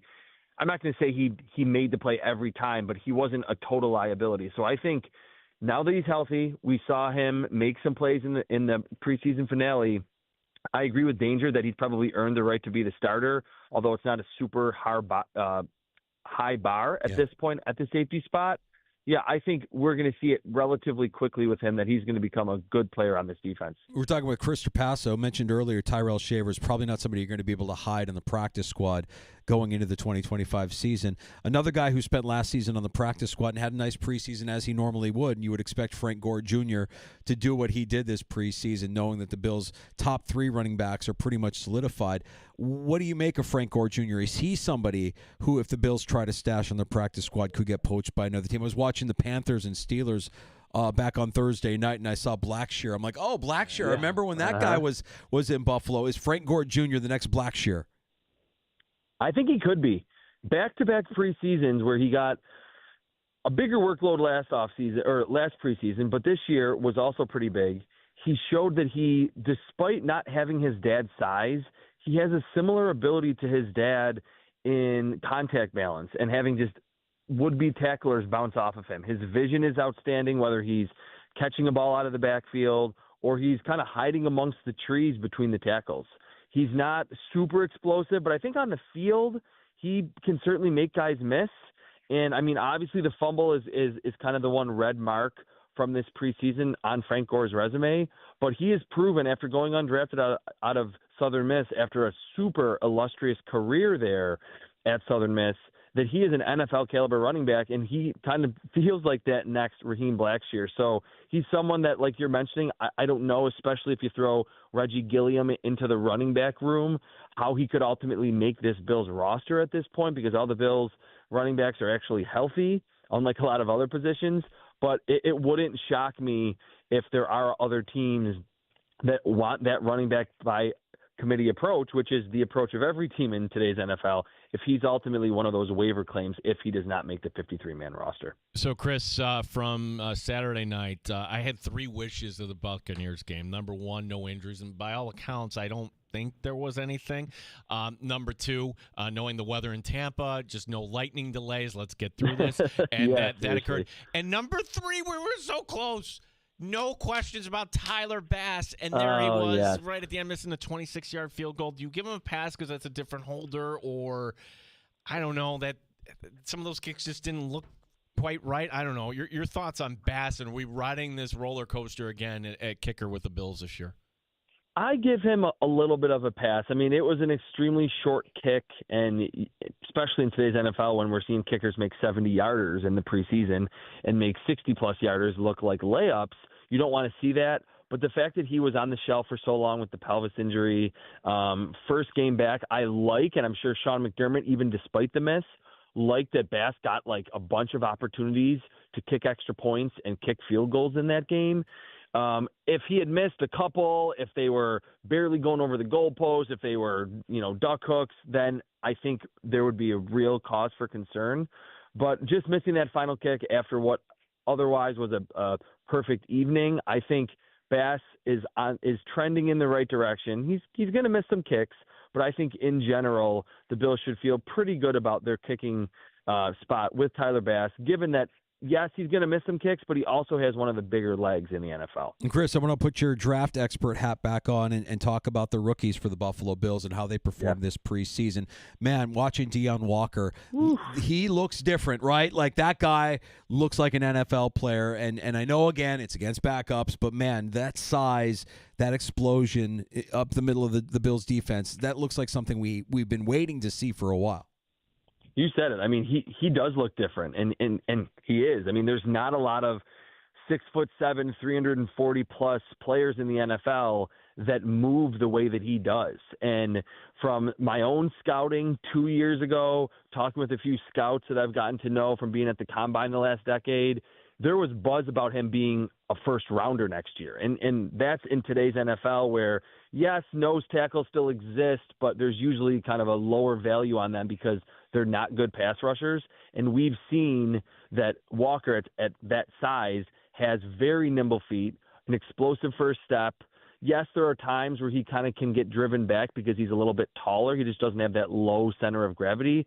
But he's super strong and just very athletic for the position. So he's someone that really popped, I think, more than any other player for the Bills.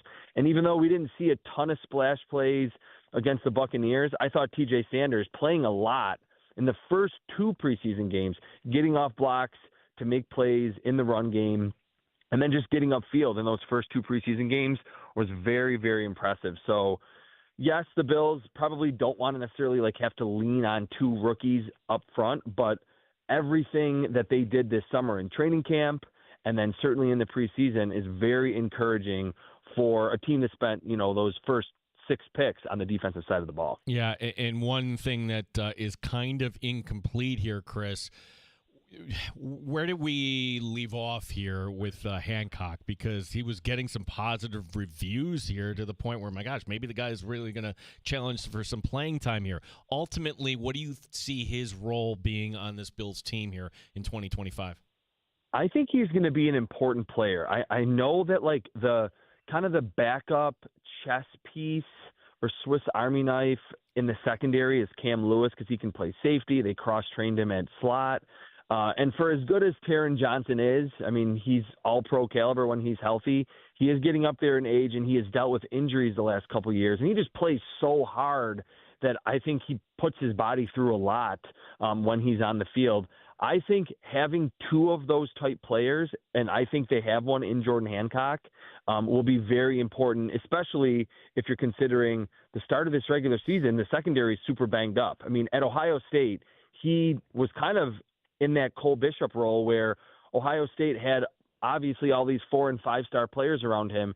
Jordan Hancock really kept that secondary together on a national title-winning team that he played free safety, in the slot, linebacker, blitzed off the corner, played on the outside on occasion, and just made a lot of plays, didn't miss a lot of tackles at all. He was actually, I think, a better tackler in college than Cole Bishop was more fundamentally sound, and he tested really well. So I think to have not just one guy in Cam Lewis as your, hey, Taron Johnson's out for 2 games.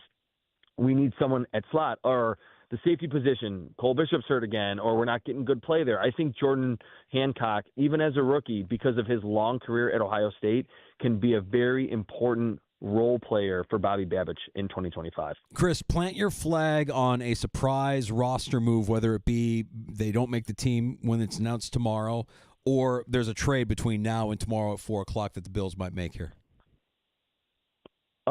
Curtis Samuel, maybe this is not that surprising, that Curtis Samuel is either just cut or he's traded, because I'm not going to call the Bills liars for saying he was sick, and apparently maybe Christian Benford was sick too, so maybe a little bit of a bug was going around the team, but we just haven't seen anything from Curtis Samuel. We know about the injury last year.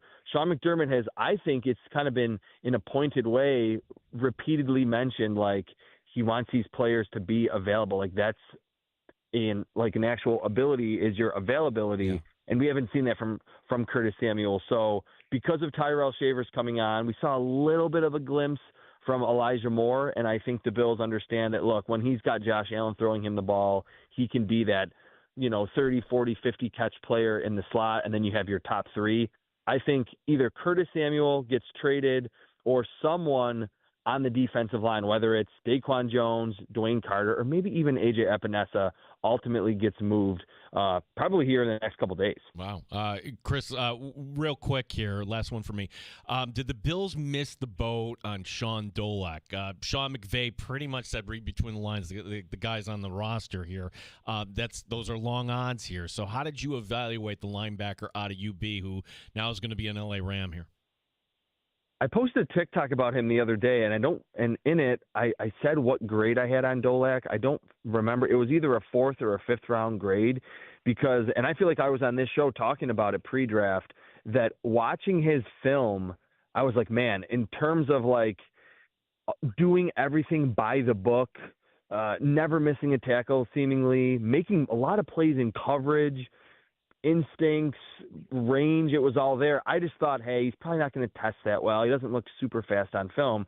And then at the UB Pro Day, he tested, I don't want to say elite level, but he tested good enough to what I thought should have been drafted. It was really surprising for someone that was a first-team All-American with that type of workout that he didn't get picked. So, yes, you could say the Bills missed the boat, but I would say that linebacker, even after the Balin Spector injury, and I wasn't too high on him anyway, linebacker spot for the Bills is actually one of the stronger positions on the team, especially we've seen Joe Andreessen looks like the lights have fully come on for him and things aren't moving too fast. You have Dorian Williams, you have Matt Milano, who by all reports, and I know you guys saw it live, had a great training camp, fully healthy in off season without any rehab. And then Terrell Bernard that you just extended. That's what I think the reason why they ultimately didn't spend that 6th or 7th round pick on Dolak, because that is a really loaded position on this Bills roster. Chris, tell us all about the trap sheet and the work you're doing every day there on Substack. Yeah, I'm just trying to cover the entire league from a unique perspective. I've spent the last couple weeks just letting the preseason play out. I'm going to have a lot of fun, new advanced stats. I'm certainly going to write about the Bills on there as well. But really just letting the season come to me, and whatever developments happen, I'm going to try to write on them, again, from a unique angle with some advanced stats to kind of push the, numbers-based industry forward with everything covering the NFL throughout this season, and obviously go crazy and nerd out during the NFL draft. Chris, you make us smarter football fans. Really appreciate it, and we love when you're filling in for Brownie or Tasker there, bud. Thanks for having me on, guys. Appreciate it. You got it. Keep it up. There's Chris Trapasso. Get his work on the Substack trap sheet on Substack, and keep listening for him here on the Fan Rochester as he makes multiple appearances. Let's go back to the Jordan Phillips thing. Chris saying that this could be a sign that something is up, Mhm. perhaps. Whether that's injury or maybe you're moving on from Daquan Jones, it just doesn't make any sense at this point, Danger. Dwayne Carter. Yeah, that would be the easy one, right? Carter didn't show you anything. I'm sorry. Dwayne Carter. Yeah, I'm curious to see how that all shakes out. It does appear clear though that the Bills have a pretty good idea of how they can shape and mold and sculpt this roster into a final 53 with some familiar names and some names that just haven't quite cut it since joining the team. And Carter might be one of those guys.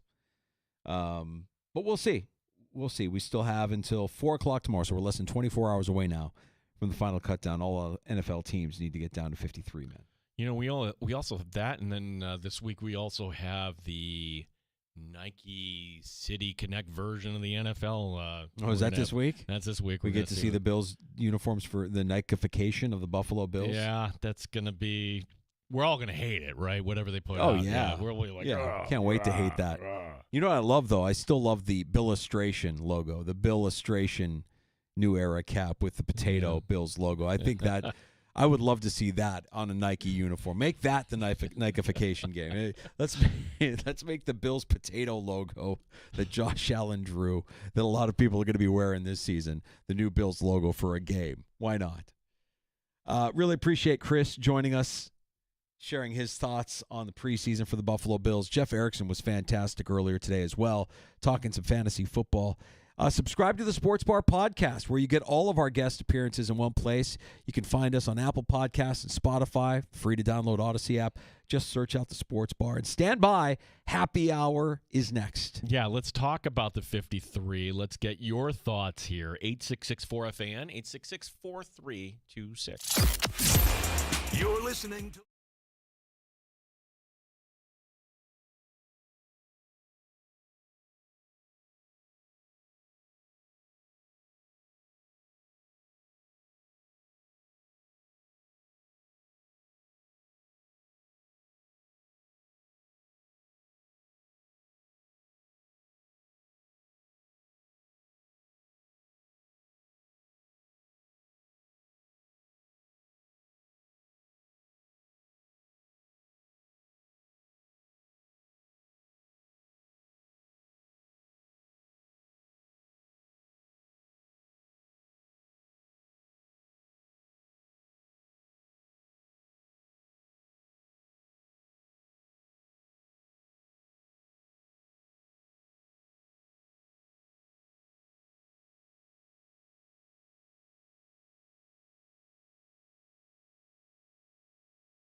Online and in the Odyssey app at The Fan Rochester. The sports leader, 95.7 FM and AM 950. The Fan Rochester, an Odyssey sports station.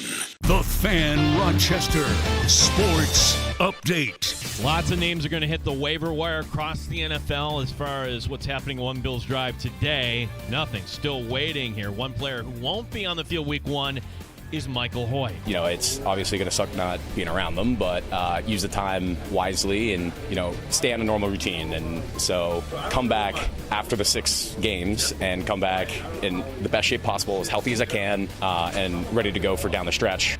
Hoyt and Ogunjobi to begin their 6-game suspensions. The Commanders today and wide receiver Terry McLaurin come to terms. It's a 3-year deal up to $96 million. Yankees tonight host the Nationals. The Mets host the Phillies. The Red Wings begin a series tomorrow night in Jacksonville. Sports brought to you by GetMyPerks.com. Just a few of these left. A $50 certificate for half price to Good Smoke Barbecue and Pub. Gene Battaglia, the sports leader, The Fan Rochester. It's time to start the show and talk about the sports we saw. Inside jokes and takes from Danger and Battaglia. Bills and the Sabres and the Amherst. Who gave a microphone to these jerks? Welcome to the sports bar, that's where you are. Welcome to the sports bar, that's where you are. Welcome to the sports bar, that's where you are. With Danger and Battaglia. It's happy hour in the sports bar, Rochester's only local sports talk show. Thanks for joining us at AM 950, 95.7 FM. Our YouTube stream is up. The Fan Rochester, our channel. Like and subscribe while you're there. You can take us with you everywhere in the Odyssey app, iHeartRadio, or TuneIn app. I am Mike Danger. Over there, that's Gene Battaglia as we reflect on the 2025 preseason that was for the Buffalo Bills.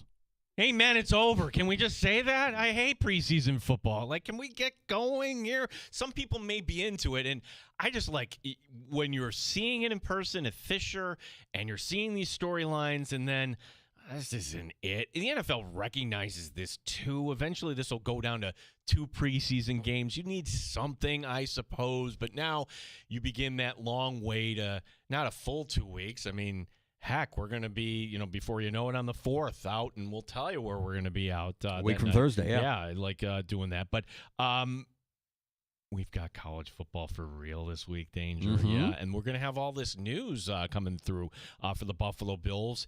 And you asked your Paso this question. I'm going to put you on the spot here, bud. What do you see as the surprise move? It's Samuel. I don't know if it's a surprise, but it's Samuel. I think Samuel has them by the short hairs, knows he has them by the short hairs, and almost daring them to make a move. Like, he's just been unavailable. Well, Paso left the putt short of the pin on purpose. But to hear him just say, yeah, that was illness, couldn't come down to Florida. Maybe there's a bug. Yeah. Maybe there's a bug going on. Because Benford didn't yeah. come down either. He was ill. And the punter is, look, I just feel like we hear these guys say how important availability is over and over and over again. And they have a type. They want leaders. They want guys that are football first. They want guys that you have to just scrape to get off the field. And Samuel, to me, doesn't fit that bill. At this stage of his career, he feels like a guy that's just collecting a paycheck and not really doing everything that's required to get back on the field. Yeah, he's injured. Okay. He's sick. Okay. But that's not going to stop the Bills from making a move if they have to make a move. I don't know that it's an ugly number attached to his name if they move off of him. Well, or you're just going till he'll be on the team. It is an ugly number. You would rather not have to eat that cap space. What's the message you're sending to the locker room when they've been busting their ass through 3 weeks of the preseason and all of training camp? Guys like Shavers. And you say, you know what, this guy is still on the team just because he's a number. No, Shavers is on the team. I'm looking at Elijah Moore as the guy who's on. Well, but I also think, though, when you see a guy like Shavers, by all accounts, somebody that they talk about doing it the right way and showing up every day and really putting in the time and really putting in the effort, you don't hear them saying, well, you do hear them. He's not going to say anything negative about Curtis Samuel, but it's got to be a concern. It's got to be draining on Sean McDermott to continue to answer these questions. The answer would lie within this, because we see this. One player I did like, and maybe he ends up on the practice squad, was Corey Couch. He got hurt, waived injured. Hey, you're not going to be ready. You weren't going to make this team, but we like you. Do they put a wave injured on Curtis Samuel, or is it just, no, you're not making this team? I think that would be the tell right there. Well, there's a couple of tells of what they might be looking at doing here, especially when you hear Jordan Phillips say that he's taken a visit with the Bills. Now, we haven't heard anything official from the Bills on this, and obviously there's no word on whether Phillips would be on the final 53 or on the practice squad. We know about the suspensions, obviously. Enough has been made of Hoyt and Ogunjobi missing the first 6 games of the season, so you need depth there. But does Phillips offer you something that maybe a Dwayne Carter doesn't? Yeah, I would like to believe that Jordan Phillips is coming in and he'll be on the practice squad, and just in case, that would be like, thank goodness they changed these practice squad rules so that way a veteran. It's crazy, right? Yeah. The way the world works now versus what it looked like then. Like, why only for young players? Like, come on, how is that even legal here? No, like if Jordan Phillips wants to have a job at this salary, then let him have a job at this salary. I think Trapasso's openly wondering, hey, is everybody else okay here? Like, we didn't see Ed Oliver. We don't know about Daquan Jones. In case you're wondering, if the Bills just cut him, you would save $1.8 million. I don't think that's worth it. I think Daquan Jones, like, the hope of what he could do here, but we didn't see it in the preseason. I would certainly keep him around. I love Daquan Jones. He's been on the sports bar a bunch. Told us that he's embracing his role as a mentor, a leader on the team. If somebody offered a trade for Daquan Jones, you're saying? Well, no, I'm saying if there's a savings to be had, and you're telling me there is, Deion Walker can be your Daquan Jones. Deion Walker is the star of camp. Mm-hmm. I'm going to give you my surprise. Tell me. Shane Buechele and Mike White get cut. What? Didn't you watch Saturday Night, Shane? Yes, I did. And this happens all the time. He did a fine job. And pretty much he was dead man walking going into One of these guys is on the practice squad, don't you think? No. No, look, that would be my bold prediction, that they're only a phone call away, Danger. No, I'm saying, like, when you see this tomorrow, okay, 53, it'll be Trubisky and Allen, and eventually be Mike White. And people will be like, what? Why?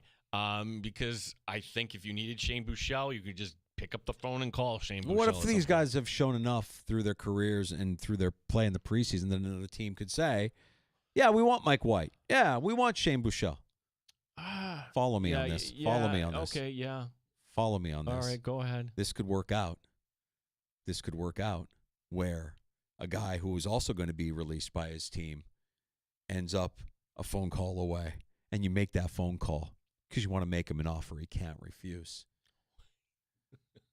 What if I'm willing it to happen, You're Gino, willing for the sake of the show? We need Tommy Cutlets. We need Tommy DeVito on the practice squad because he's Italian. Do you not know he played his ball at Syracuse? That's right. You know, right down the road, He's benefit. Tommy DeVito. He knows about the Bills. He knows about Bills Mafia. He's Italian. He's Italian? Yeah, he's Italian. He should be a part of the Bills Mafia. Jimmy Charlo makes the practice squad. Another one. That's not bold, but No. in the sense that, when do we have a story of, okay, they're bringing in somebody, here's player number 90, 2 weeks into camp. I'll tell you when it happened. Last summer. His name was Joe Andreessen, and we thought it was a publicity stunt. We were like, oh, that's cute. That's adorable. And the guy makes the team. No, he was with the team in May and June. Right. He tried out. But he's an undrafted guy. Yeah, from that standpoint, I didn't even know how to pronounce the guy's name, Charlo. Yeah, that's right. Yeah. When he signed like week 2 of training camp, we're like, who? Okay. But he made plays. West Point made plays, as he's been dubbed by the coach. If the coach gives you a nickname and cares about you enough to give you a nickname, you're probably okay. If there was one thing that Trapasso said that I find incredibly alarming, the idea that week one against the Baltimore Ravens, against the guy who won the MVP 2 years ago, runner-up last year to Josh Allen, you're going to be starting opposite Christian Benford, perhaps Dane Jackson. I don't like that. Do not like that. Nope. Nothing on Trey White's injury, right? No, other than we had the report that he was going to have an MRI, and since they don't need to tell you today, they're not going to tell you. Don't you just hear it already, though? Don't you hear Sean McDermott already? Like, this is a great opportunity for Jamarcus Ingram to step up and really prove that he belongs in this. You know what I'd like? I'd like to know that there's a professional ready to go opposite Christian Benford. Dane Jackson had his day. I think he was a nice player for a year or two with Buffalo, but we've seen what he is now, and that ain't it. And Jamarcus Ingram is a nice story, but he's a special teams guy. Well, you're Baltimore. You are legitimately game planning to attack Dane Jackson in that side of the field, are you not? Yep. That's why I say go ahead and pick up the phone. Rasul Douglas is still out there. I know that game, that his game may not be what you want, but I have more faith in that guy, a larger body of work with the Bills than what we've seen so far this preseason with Dane Jackson. I mean, if the Bills were able to find a trade partner for Daquan Jones and that base salary, and again, I can't figure out the math, okay, but that would free up some space. You're only doing that if there's a corresponding move, and this move has yet to happen. But what do we make of the Patriots and Kyle Duggar? I don't know if Sean McDermott would be so brass to say, yeah, let's bring in some help from the outside. Like this is 2003 with Lawyer Malloy here. I don't think that's going to be the case here, but it's something that I don't know if we feel a little bit better about Cole Bishop, but we can't definitively say, hey, it's all systems go. We needed to see what we needed to see here in the preseason. You can reach out to us on X. We're at The Fan Rochester. All of your social media accounts. Find us on IG as well. One of our favorites, Matthew. Oh, this is from earlier, about an hour ago, when I said, Gino, the problem with me not recognizing that September 1st, Labor Day, September 1st, isn't as uncommon as I believed it was. I said, Gino, the problem is I'm just not that bright. Matthew tweeting in, are you saying you're a deliberate learner? In order to learn, you learning, and you have to learn. Let me tell you something. Quote from Doug Whaley. Thank you, Matthew. Let me tell you something about Mike Danger. He plays this I'm not smart card. I didn't go to college card. You're very intelligent. I'm not bright. No, I'm not. I'm an airhead. I make airheaded. I can be an airhead a lot of times. I'll forget things.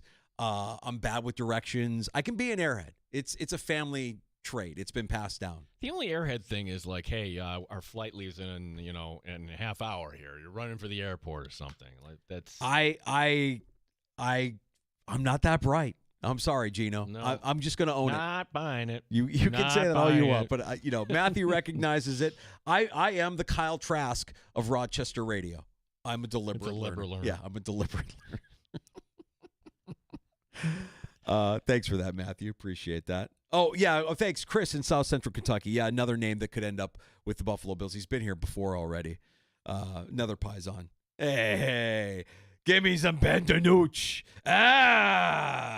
He won social media after he's cut and he's at there's no lonelier place than the airport bar. Like the airport bar when you're sitting there and you have like 2 hours to kill and you can't really strike up a conversation and there's no regulars, so they don't care. And really the bartender there is just, okay, you're here, you're gone, I will never see you again. The airport bar is the loneliest place, and there's Danucci with it looks like an IPA, that would be my guess. And it's like, yeah, this hits different after you're cut by a 7th NFL team. That's Ben Danucci. He got cut by 7 teams because he's Italian. Do we have a bar here at the Rochester? Oh, yeah, sure. There's a couple things. I wouldn't know because anytime I'm in the airport, it's either early in the morning or late at night. I'm never at the airport during like regular business hours. It's always early or late. I wouldn't know. I have no problem telling this tale out of school. When we were at training camp, Albert Breer SI, like Yeah. great Albert Breer. He's like, oh, I got to catch a flight. Does your airport have a restaurant? Like, why no? We're so lucky here. Clutching our pearls. We have food. We got so big time by Albert Breer. Just such a backhanded way of saying you're small. Does your airport have food? Nope. I mean, we've got a couple of pieces of livestock roped up to the fence around the dirt field that we land our planes on. Albert, if you'd like that, we can slaughter up a cow for you. How would you like that? Would that be okay? Because we don't have food at the airport, Albert. What kind of question is that, Albert? Do we have food? Nope. It's wonderful. Yeah. There's even a Hudson News there. Do you think he was like, what kind of food do you think he was angling for? Because we have a Dunkin', we have a Subway, we have some of the fast food stuff. There's a couple of like a local diner places, place, right? yeah, Like that have like local flair to them. Like, oh, hey, here you can get a garbage plate right when you land, right at the airport. You can get a plate. And I just think to myself, like, if you're Albert Breer and you've got this notion of Rochester being a town that doesn't have food in their airport, nothing is going to be good. I mean, if you're asking that question, nothing is going to really be up to your level. So you're already setting yourself up for disappointment. Like, ugh, crap, I got to go to this place that I've never heard of and get a what plate? You're kidding me. Does your airport have food? Yeah, we got planes and everything. It's wild. It's wild. It's a parking lot, and you can park your car. Or I mean, if you want to hitch your wagon, you can also do that at our airport as well. Albert, it's great. It's great. Like, and when you get off the plane, you just take these stairs and you walk downstairs, and then there's this little conveyor belt, and it spits out your luggage. It's like, wow. I mean, I want to be insulted, but I'm not even insulted. I get what he's saying. It's just it was such a kind of like, Albert Breer, and I'm big time. You guys are small. I'm in Rochester. Where am I? What? What college? Who's here? What? Doing what? Yeah, he was fun. Does your airport have food? Yeah. We serve Soylent Green at the airport, Albert. Would you like some of that? And if Ben DiNucci, Chris, was caught in Rochester, he would have been taking a picture, I'm sure. At our bar, we have not only do we have food, we serve drinks. I wouldn't know because I'm only there early and late night, but yes, there are places where you can get a beer at the Greater Rochester International Airport. I was in Baltimore. I'm like, what is wrong with people? Like, just doing the transfer at 7:30 in the morning, and there are people at the bar throwing them back. Yeah. Now, I understand that not everybody lives the 9-to-5 life. I get that. But they can't all be that. Like, do you need that to get on the plane? Some people might. Yeah. Some people might. I don't know that I would do a 7:30 brewski before getting on a plane. I would consider it in the morning, though. I would consider it maybe later in the morning. If I'm waiting, if there's a delay, it really depends on the mood. What's the vibe? Am I watching a college football game? Is there a game on in the airport bar? Yeah, then I'm probably tipping one back. Like if your body is saying, "Hey, I'm still on East Coast time here," and I'm, absolutely, I can see how that is. Mm-hmm. Well, yes, Albert, we have food in our airport. Even a couple places you can get a beer if you want to. Unbelievable. Thanks for sharing that. I forgot about that. Albert Breer, who, spent some time with us, but not on the air with us, and said, hey, reach out to me anytime. I'll come on your show. Reach out to any time.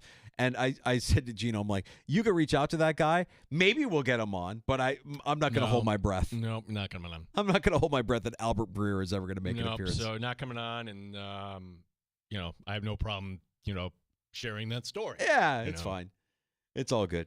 All right, we've got less than 24 hours until the Bills cut it down to their final 53. This all after a preseason win against Tampa Bay on Saturday night. The aforementioned Shane Buechele going 25 of 30, throwing for over 83%. Nice game. Shavers with an unbelievable one-handed touchdown grab, which a lot of people are saying solidifies his spot on the final 53. That, along with his contributions to special teams, Deion Walker, as we've mentioned, is a bright spot. He looks different out there. His size is one thing, but he's playing with a ferocity that I don't think we've seen out of that in a while. 4 total tackles, 1 for a loss, half a sack. Frank Gore did enough to earn a spot on the practice squad if he clears waivers. Some breaking news here, Danger. We'll get to breaking news in the sports bar. Ow! Ow! Ow! It really hit me. I didn't know it was coming back that far. So now's the time you got to get deals done. Push is coming to shove. We had McLaurin earlier today. Now, next up, Trey Hendrickson. Although, when I tell you this, it's a little different here. Trey Hendrickson today, an agreement on a $14 million raise this year. His salary will now be $30 million. He's scheduled to become an unrestricted free agent after this season. All right, so one more season in Cincinnati for Hendrickson. And $30 million to do it. Yeah, that is what they call a win-win, Danger, for Hendrickson, I think. I think he's just had it with Cincinnati, right? I mean, like, this is ridiculous. And he sees it, and he sees what they do and how they operate. But the question is, what does he have left after this season when he hits free agency again? Well, let me be the first to say, if Joey Bosa doesn't live up to Joey Bosa's standards, there's going to be a vacancy in Buffalo, Danger. Was Jerry Jones waiting to see what this number was before giving Parsons an extension? Because I didn't think there was ever going to be an instance where Hendrickson was going to make more than Garrett or more than Watt. No. So, or this is now Parsons doesn't have a leg. Well, I don't know. The behavior was weird over the weekend where Parsons just kind of laying around on the trainer table. Bad energy. Bad body language. What are we doing? Just, you know what? He doesn't need to be out there. If we're going to do this, just kind of. Yeah. Is he being disruptive? Yeah. That's the next one, right? I think that's the last one that we're waiting for. That's it. Well, of course, Jerry's got to be last. We have, this is kind of like a little blip. Jacoby Myers wants to be traded by the Raiders. Oh, that's cute. That's cute that Jacoby Myers wants out of Vegas. He's due to make $11 million this year, and some are saying, well, that's underpaid. What? You are Jacoby Myers. Is Jacoby Myers a $20 million a year receiver? I think not. His family thinks so. I think not. And if it's about the pay, that's one thing. But like Jacoby Myers being that team's number one, yeesh. Well, he's not though. It's Bowers. No, it's Bowers, yeah. And I'm high on Genty. I think, I want to see it with my eyes. And this preseason, seeing it with my eyes, I'm like, ooh, another one that looks different. I'm like, okay. Oh, I think just the one highlight of him trucking a Niner. That's yes. Can Genty stay healthy? That's the question. Yeah. Well, the way that dude is built, I'm not going to doubt it if he does. So there you go. Trey Hendrickson gets his deal done. We had Terry McLaurin. They didn't mention the guarantees for the McLaurin deal. Did you notice that? Yeah, and somebody's pointed out, too, like, okay, it's up to 96. It's over 96. What is it? It's fuzzy. Yeah. And it's fuzzy on purpose. You know what else was fuzzy? James Cook. That was really fuzzy, the way that was. Annual cash and guaranteed are the two things that we aren't really hearing from McLaurin. So you could imagine maybe it's like front-loaded here the first year or two with McLaurin, and then it's done and fluffy at the end. But, yeah, when you don't hear the guarantees and you hear the kind of like how vague it is, up to 96, worth over or worth whatever it is, McLaurin will be back. That's a strong connection between Daniels and McLaurin that developed last year in Daniels' rookie season. If you're a Commanders fan, you're excited to get Terry McLaurin back. Now you just got to ramp him up and hope he doesn't have a soft tissue injury early in the season, being that he has been out of training camp. Let's get to a round of shots. Yeah. Boy, oh boy, week 0. Highlight came after the game for K-State. Oh, wow, boy. they're off and running there. Can't beat college football, man. College football is a different level of crazy. One of our favorite golfers, Danger, maybe the favorite golfer in the sports bar. We will raise a glass to. Yes. We not only have hot kicker talk, we have hot uniform talk in the NFL as well. And then, the NFL. What's been happening in the WNBA kind of led over there. All right, we will get. Oh, yeah, I saw that too. We will get to a round of shots next. We have time for your calls. Last call before we close up shop at 6 o'clock here in the Sports Bar. If you want to have the final word, 866-4FAN is our phone number, 585-866-4326.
The Fan Rochester Sports Update. It's a busy day coming up here in the NFL. 4 p.m. the deadline tomorrow for teams to get to the 53. No news coming today out of One Bills Drive.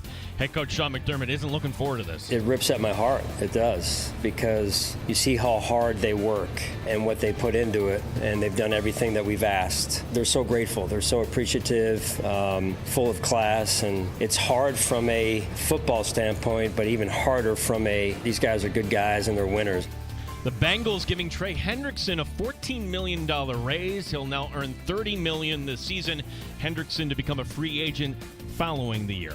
The Washington Commanders wide receiver Terry McLaurin come to terms. It's a 3-year deal up to $96 million. Yankees tonight hosting the Nationals. The Mets hosting the Phillies. Gene Battaglia, the sports leader, 95.7 FM and AM 950, The Fan Rochester. Listen to the Sports Bar with Danger and Battaglia on Apple Podcasts, Spotify, or wherever you get your podcasts. The Fan Rochester. All right, happy hour continues in the Sports Bar with Danger and Battaglia. Glad you're with us. We know how many options you have for your sports information and entertainment. The idea that you choose us, even if it's just for a few minutes on your ride home, is humbling. We don't take it for granted. It is a gift to be able to talk to you about sports here in the Flower City every afternoon. With that, a round of shots, and let's just throw everything I just said out the window, because now we go off the rails. This is normally where let's start off with, dad and son fighting here. Yeah, What is that's exactly right. We're going off the rails right to begin. This is like the first image of the college football season, Yep. really. I mean, it was a week 0 matchup. It kind of went the way we thought, right? K-State, Iowa State. Iowa State gets the win. It's what happened after the game in Ireland that went viral. Kansas State quarterback Avery Johnson's dad and his brother fought each other outside the stadium. The two rolling around on the ground. Onlookers try to break it up. Mark and the dad.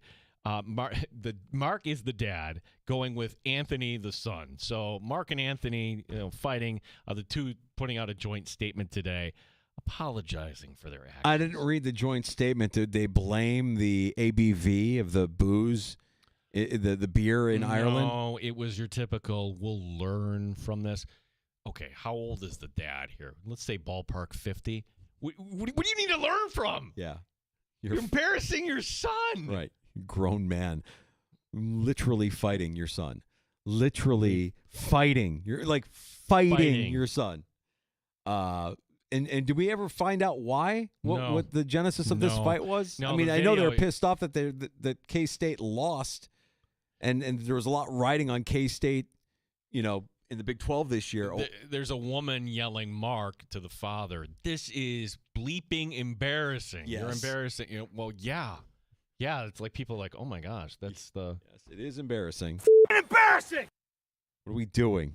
Well, how about this for the ultimate sports bar segue? Avery Johnson, his long locks, does not compare to the coif of one Tommy Fleetwood. Oh, no, you're right about that. He has what I call, I think that I would call a Texas tornado, even though he's not from Texas. It is a Texas tornado. Could be an Arkansas waterfall, but certainly some arugula. He's got some arugula going back there. The crop management is excellent for Tommy Fleetwood, who up until yesterday had never won a PGA Tour event, and he now is your PGA Tour playoff champion. He had won 7 times on the DP World Tour, a couple other times around the world. He has 30 top 5 finishes in the PGA. It's the most ever in the PGA Tour without having a win in the past 100 years, but now he's on the board. Scotty Scheffler, by the way, finished tied for 4th. That is his 14th consecutive top 10 finish, which is tied with Jack Nicklaus in 1977 for the longest streak in the past 50 years. Fleetwood has been doing it for such a long time that I almost forgot about him. I mean, you see him every now and then at a major, and you recognize him right away because of the mullet. But, man, I guess I didn't realize prior to this weekend that the dude had never won on the PGA Tour. No, that's dumbfounding, right? He's been doing it for as long as he's been doing it. You think he'd get one? Give me one. And no. Yeah, and then the outpouring from everybody else on the tour. Like, okay, you can tell, okay, he's a like guy there. Oh, of course. Yeah, I remember when he was here for the PGA. That was the guy I wanted to follow. Yeah. Let me see what Fleetwood's got going on. And the gallery loved him. He is a likable guy. Good for him. I just can't believe that he's been doing it as long as he's been doing it. Hadn't gotten a win prior to this weekend. Good for him. Hot uniform talk or hot kicker talk, Danger? Where would you like to begin here? Boy, let me set the mood here before we talk about anything, Gino, because as we know, hot kicker talk, hot uniform talk. Can we combine the two? All right, we'll try. All right. Well, let's start down in Miami where it's not Go the slow. uniform, Slow it down a little bit. Just tease. It's been difficult for the Miami Dolphins. Yeah. It's been stressful. Jason Sanders, the kicker, will miss the next 4 to 5 weeks with a hip injury. Oh, any pelvic soreness there from Jason Sanders? You're not calling it pelvic soreness. Okay. Maybe that was what they should have done, perhaps, with Tyler Bass. No, it's just pelvic soreness. The uniforms are too hot. He's too hot a kicker. He's got pelvic soreness that kept him out of the first 2 preseason games.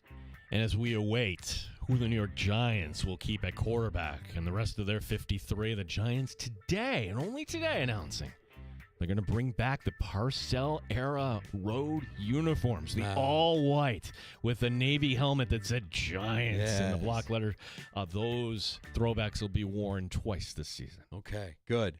They're not bringing back the Montreal Canadiens jerseys that they wore last year. That's good. You know, that was never really a uniform. They just made that up? They just made that up. They said this is what we thought we looked like? Yeah, it was not a throwback, a faux back. Oh, my God. Really? Terrible. Did you check that on AI, or is that a fact? Did we fact check that? That's a fact. I mean, I fall for things pretty easily, as I've been mentioning throughout the show. I'm not that bright, so I can be a deliberate learner at times. But I would have had no idea that was actually not their uniform had you not just said that. Will you get upset if I make fun of you? Go ahead. Danger opens the show today, if you're with us. Hey, it's Labor Day weekend. It's coming early. Gene, did you know this is the first time since 1986 that we've had Labor Day on September 1st?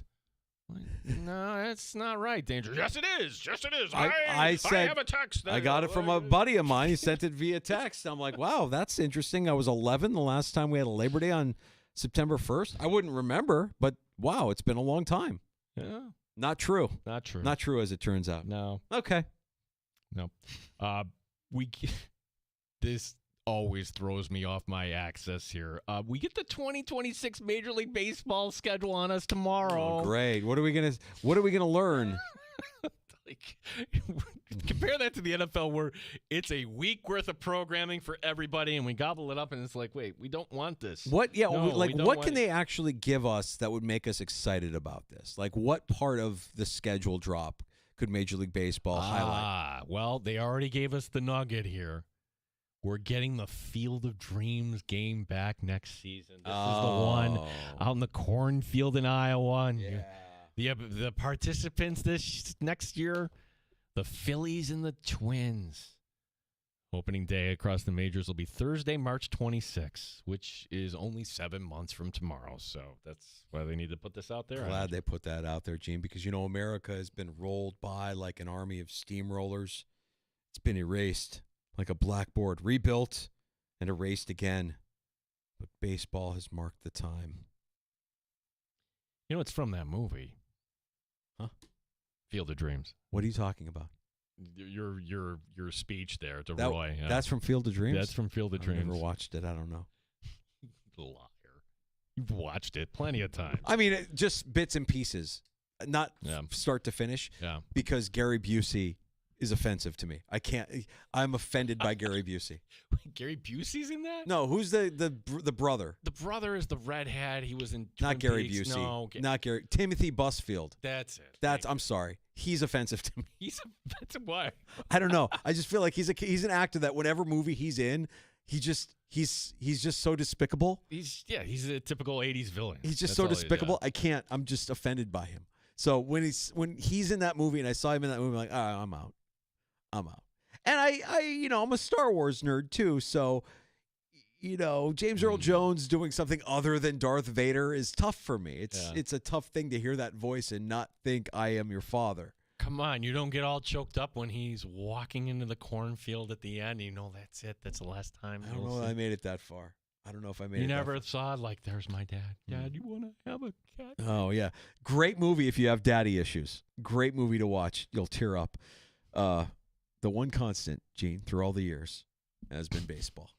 Well, it hasn't been a constant for the Field of Dreams game. They're bringing it back. They're bringing it back. Good. I guess they didn't have an idea. Like, okay, let's try the racetrack. Oh, That was okay, terrible. Okay, everybody, it's Rob Manfred. This is my meeting. Where are we putting our tent-pole game this year? Where are we bringing it? Is it back? So is it back at the same place where they did it a couple years ago? Yeah. Okay. Yeah, so they took a year off. They basically built this venue specifically for this game. It literally is in the middle of nowhere, right? Right, and it's, like what can you fit out there? 5 to 10,000, Right? And yeah, it's an August 9th. They'll plop it on Fox. Anybody will pay for it. Good. Jessica Pegula will begin her quest to get back to the U.S. Open final. Sunday saw Pegula at Arthur Ashe Stadium winning 6-0, 6-4 against Mayar Sharif. Pegula will now face Anna Belinkova in the second round on Wednesday. Are you ready for this? Regarding Jessica Pegula? Ready? Okay. Yeah. Oh, who cares? Oh, come on. Dude, blasphemous. Sorry. I'm out. You made it to the finals once. I'm not impressed.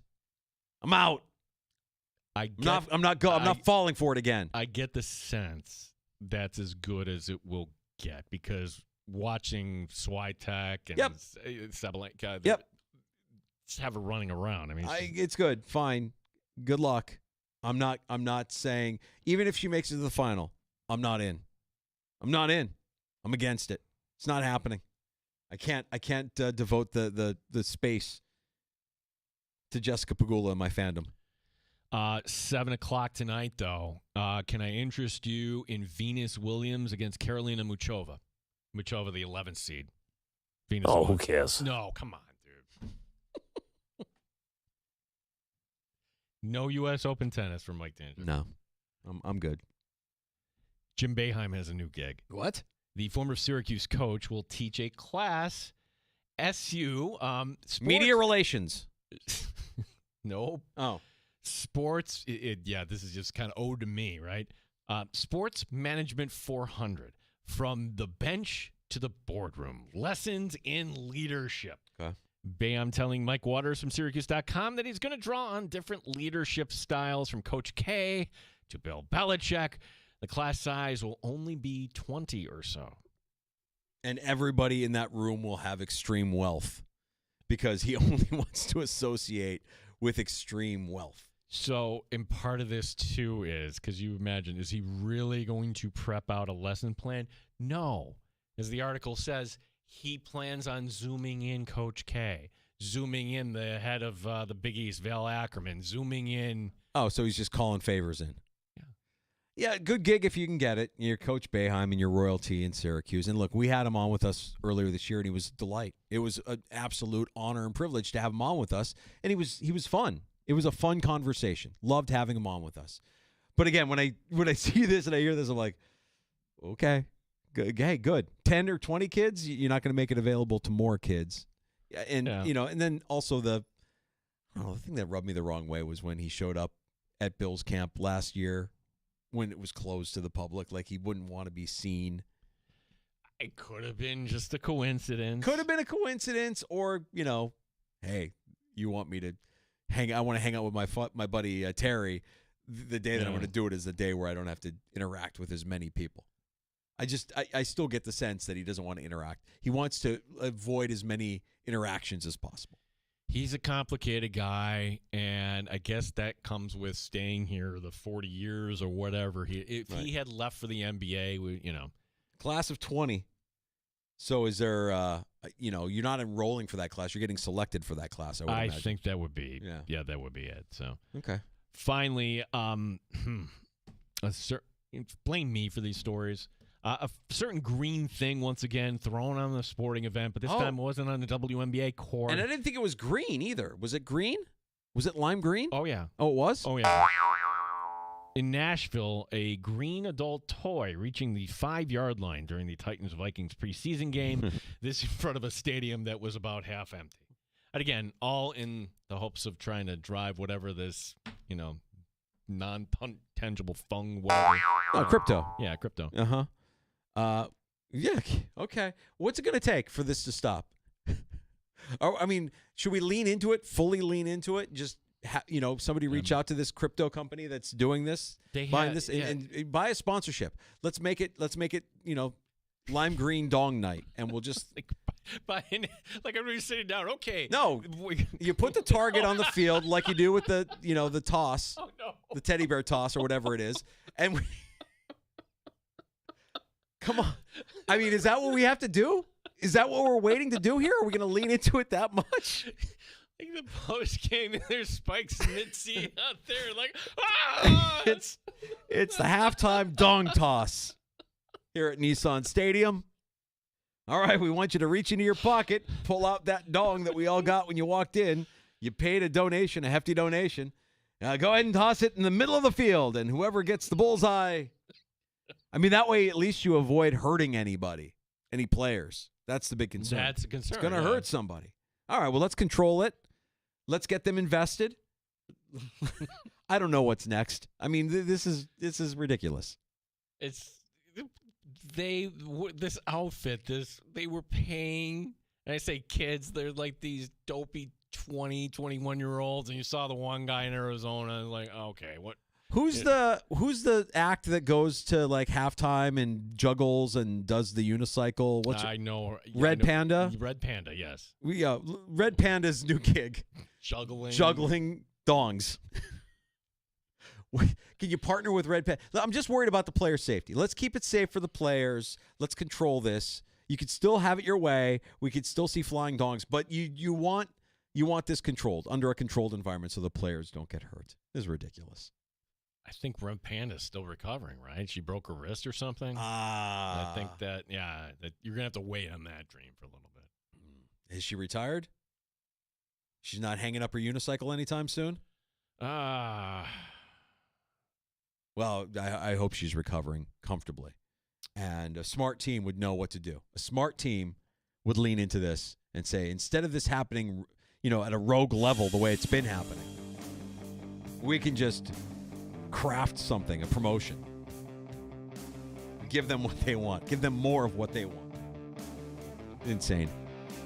Thanks for joining us today. It really was a good show despite the last 5 minutes that you just heard.